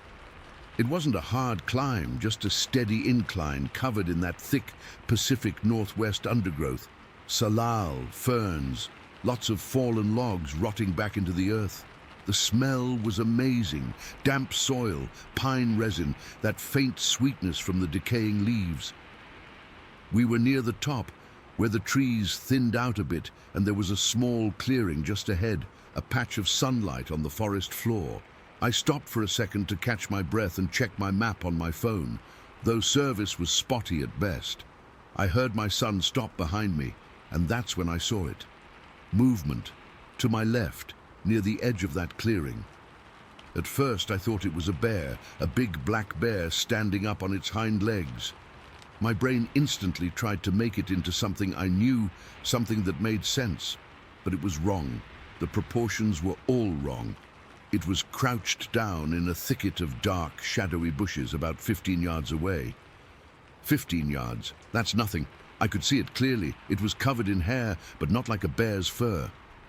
This was thick, matted, almost shaggy looking, and it was a dark, dark brown, nearly black. It was wet in places, like it had been walking through the dew-covered ferns.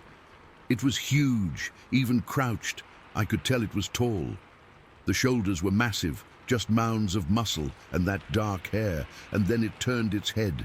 It didn't move like an animal. It wasn't a quick, jerky motion. It was slow, deliberate, and its eyes, they found mine instantly. They weren't reflecting light. They were glowing.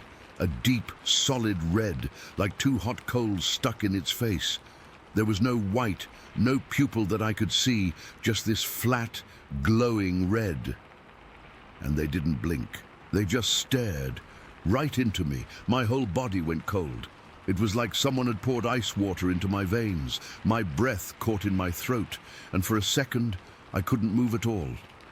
I was frozen solid. My hand still holding my phone, my feet rooted to the ground.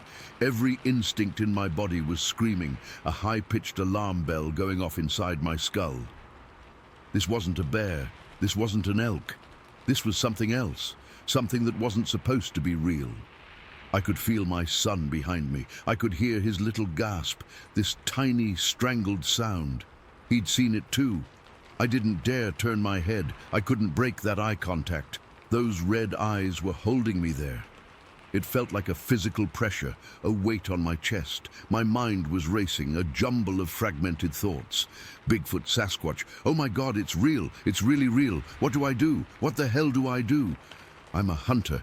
I've been charged by a moose once. I know what to do in the woods. But there's no protocol for this. There's no chapter in the hunting safety manual about what to do when you lock eyes with a 7-foot-tall creature that looks like a nightmare version of a man. Somehow, I found my voice. It came out as a dry, cracked whisper. I didn't move my lips much. I was afraid any movement would set it off. Don't move, I whispered back to my son. Just don't move. I could feel him trembling. I could hear the soft rustle of his jacket as he shook. The creature didn't move. It just stayed there, crouched in the shadows, those red eyes burning into us. The silence was the worst part. The forest had gone completely silent. No birds, no wind, nothing. It was like the whole world was holding its breath, waiting to see what would happen next. We're going to back up, I whispered, my voice a little stronger now, though my heart was hammering against my ribs so hard I thought it might break one. Slowly, very slowly. Don't turn around. Keep your eyes on it. I started to shift my weight, moving 1 foot backward an inch at a time. The leaf litter under my boot seemed impossibly loud. I heard my son do the same. His movement was clumsy, scared. We took 1 step back, then another. The creature's head tilted just a fraction. It was a small movement, but it was so intelligent. It was studying us, calculating. The red eyes never wavered. We took a third step back. We were maybe 5 yards further away from it now. I was starting to think we might actually make it. My plan was to get back over the crest of the ridge, out of its line of sight, and then run like hell for the truck. And then it stood up. It uncoiled from its crouch, and it was so much bigger than I had even guessed. It had to be 7.5, maybe 8 feet tall. Its shoulders were unbelievably wide, and its arms were long, hanging down past its knees. Its legs were bent, like it was built for power, not for speed. But I knew that was a lie. Everything about it screamed raw, brutal strength. The hair on its chest and arms was clumped and matted, and I could see the powerful muscles moving underneath. The smell hit me then, a wave of it. It was a stench I can't even properly describe, like rotten meat and wet dog and something else, something foul and musky, like a compost pile that had gone bad. It was so strong it made my eyes water. It took a step forward. It didn't rush. It just took one long, deliberate step out of the shadows and into a patch of dappled light. Its feet were huge. I didn't get a perfect look, but they were dark and broad, and I saw it crush a fern underfoot without even seeming to notice. That's when the fear completely took over. The careful, rational part of my brain shut down. The primal part, the part that knows when you are prey, kicked in. "Run!" I yelled. It wasn't a command. It was a raw, terrified scream. I spun around, my rifle forgotten in my hand, just a useless piece of metal and wood. My son was frozen, his eyes wide with pure terror, fixed on the thing. I didn't think. I just lunged for him, grabbed him around the waist, and threw him over my shoulder in a fireman's carry. He was heavy for 10, a solid kid, but I didn't feel the weight. Adrenaline is a hell of a drug. I just started to run. I crashed back down the ridge the way we had come, no longer caring about noise, about stealth, about anything except putting distance between us and that thing. Branches whipped at my face and tore at my clothes. I couldn't see where I was going. I was just running blind, downhill, hoping I wouldn't trip over a root and break both our necks. And it followed us. I could hear it. Oh God, I could hear it. It wasn't a graceful sound. It was a crash. The sound of branches, thick branches, not little twigs, snapping like they were nothing. And underneath that, a heavy, rhythmic thud, thud, thud. Like someone was hitting the ground with a sledgehammer. That was its footsteps. It wasn't running. It was moving at a fast walk, a loping, powerful gait, and it was keeping pace with me. I was running for my life, my lungs burning, my legs screaming in protest, and it was just walking, and it was right there. I dared one look back over my shoulder, my son bouncing on my shoulder, sobbing in fear. It was there, maybe 20 yards back, moving through the trees. It wasn't following our path. It was just coming straight through the forest, shouldering small trees aside. Its long arms were swinging, and those red eyes were locked on us. They didn't look angry. They didn't look curious. They just looked intent, like it had decided we were its business now. That image is burned into my brain, the sheer bulk of it, the way it moved with such effortless power, and those 2 unwavering points of red light in the shadows. I turned back around and pushed myself harder. I've never been so terrified in my entire life. It was a cold, suffocating fear that squeezed my heart and turned my guts to water. I don't know how long I ran. It felt like an hour. It was probably only a couple of minutes. My world had shrunk to the next footfall, the next gasp of air, the sound of those heavy, pounding steps behind me. My son had gone quiet, just clinging to my back, his face buried in my jacket. Then I saw it, a flash of dirty white through the trees. The truck, my old Ford F-150, it was still 100 yards away, parked in a little pullout by the old logging road. A new kind of panic set in. I had to get the keys out. I had to get my son inside. I had to get the door closed. It felt like 1,000 tasks, an impossible checklist with a monster breathing down my neck. The crashing sounds behind me seemed to get closer. I could hear the heavy breathing now, not mine, but a low, guttural huffing sound, like a locomotive. I didn't look back again. I couldn't. I burst out of the tree line and onto the gravel road. My boots skidded on the loose stones. I fumbled in my pocket for the keys, my hands shaking so badly I could barely get a grip. I could still hear it, just at the edge of the woods. I hit the unlock button on the fob and yanked the passenger door open. "Get in! Get in!" I shouted at my son, practically throwing him into the seat. He scrambled across to the driver's side, his face pale and streaked with tears.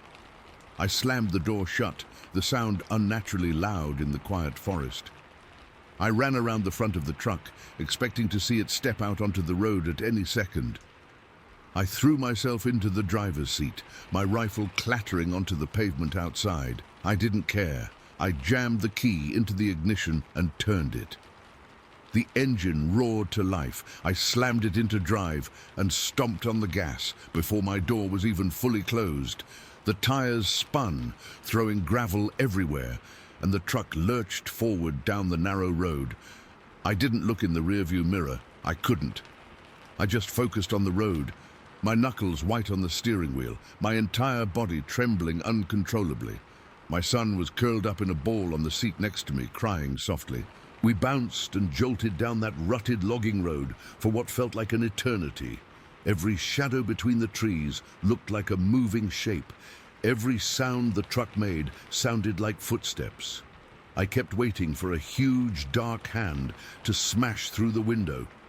Finally, we hit the paved county road. I turned onto it and didn't let up on the gas. I drove for 10 miles before I even thought about slowing down. The whole way, I had this feeling, this crawling sensation on the back of my neck. I kept checking the rearview mirror, expecting to see a pair of distant red eyes in the darkness of the forest behind us, watching us leave. The feeling was so strong, so certain. It was still there, it was still watching. We got home.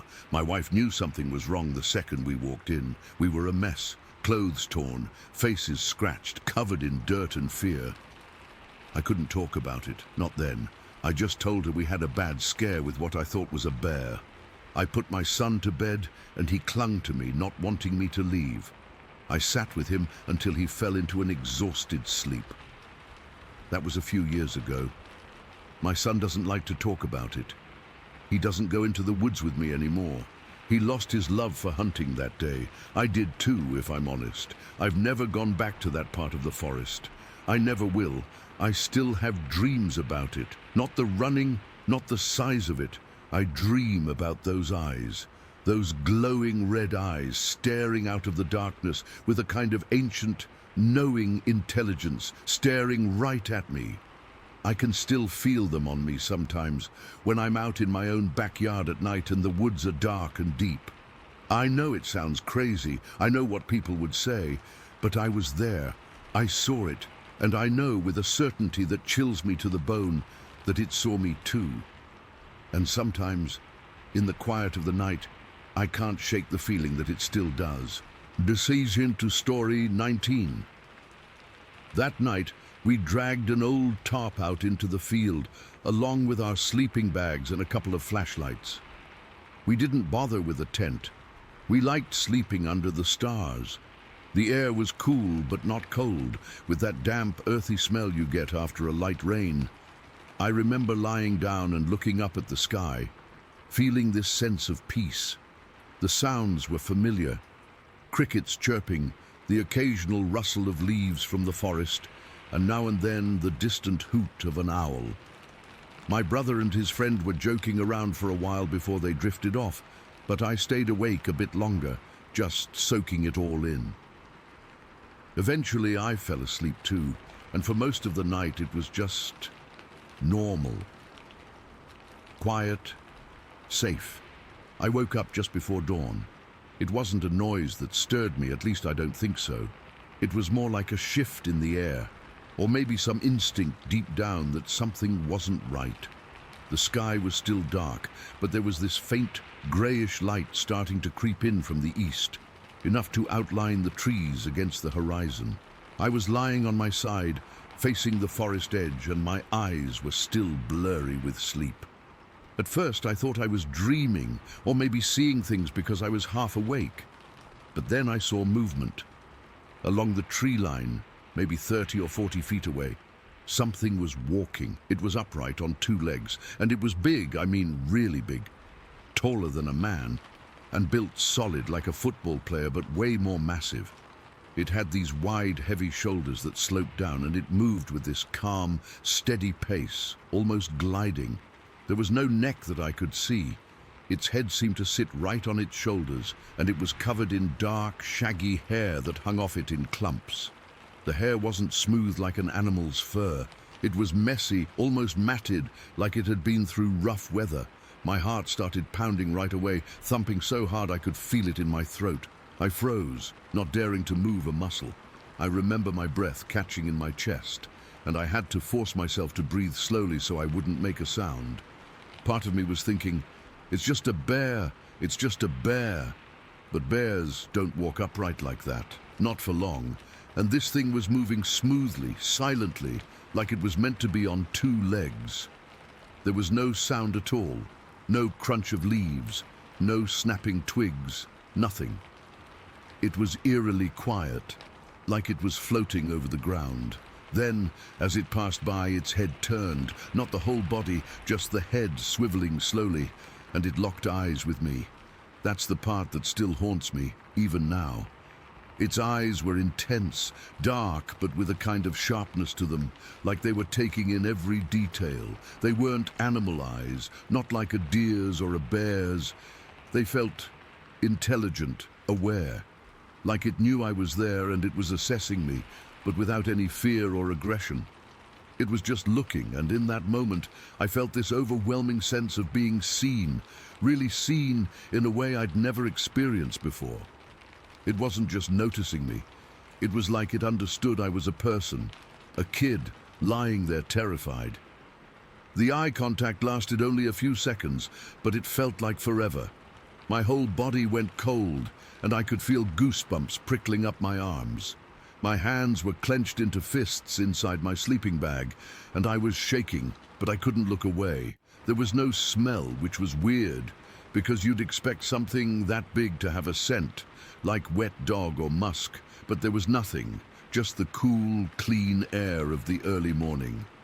It moved on, continuing along the tree line, and within about 15 seconds it was gone, swallowed up by the shadows of the forest. Just like that, it vanished. I lay there for what felt like hours, but it was probably only a few minutes. My heart was still racing, and I could hear the blood rushing in my ears. I kept staring at the spot where it had disappeared, half expecting it to come back, but nothing happened. The forest was quiet again, just the normal sound starting to return. A bird chirping somewhere, the rustle of leaves in the breeze. But the peace was gone. All I felt was this deep, crawling fear that had settled into my bones. I didn't wake my brother or his friend. I don't know why. Maybe I was too scared to move, or maybe I thought they wouldn't believe me. They were both still asleep, breathing evenly, and I didn't want to freak them out. Plus, part of me was afraid that if I made any noise, whatever that thing was might come back.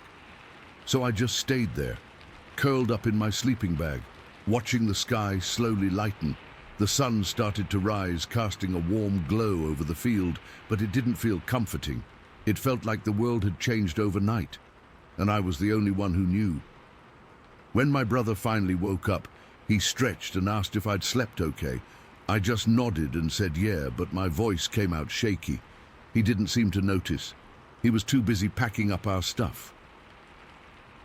We headed back to the house for breakfast, and I remember walking across that field, my eyes darting toward the forest edge every few steps. Everything looked normal. The grass was damp with dew, the trees were just trees, but I couldn't shake the feeling that something was watching us. I kept quiet about it all day, and even now, 20 years later, I've only told a handful of people. What gets me is how real it was. It wasn't a dream. I was wide awake, and every detail is burned into my memory. The way it moved, so calm and deliberate, like it belonged there. The shape of its body, all muscle and power, but without any hurry. And those eyes, God, those eyes. They weren't angry or scary in a monster movie way. They were just knowing. Like it had seen things I couldn't even imagine, and in that brief moment it shared a piece of that with me. I've spent years trying to rationalize it. Maybe it was a person in a costume or a trick of the light, but nothing fits. People don't move that silently or have that kind of presence. And why would anyone be out there in the middle of nowhere, just walking along a forest edge at dawn? Sometimes, when I'm out in the woods hiking or camping, I'll get this prickling sensation on the back of my neck, and I'll remember that morning. It's like a ghost that follows me around, reminding me that there are things in this world we don't understand. I've read stories online about similar encounters, and it's comforting in a way to know I'm not alone, but it doesn't make the memory any less terrifying. That eye contact, that silent exchange, it left a mark on me, and I doubt I'll ever fully get over it. I just hope that whatever it was, it's long gone, and that no other kid has to feel that kind of fear while lying under the stars.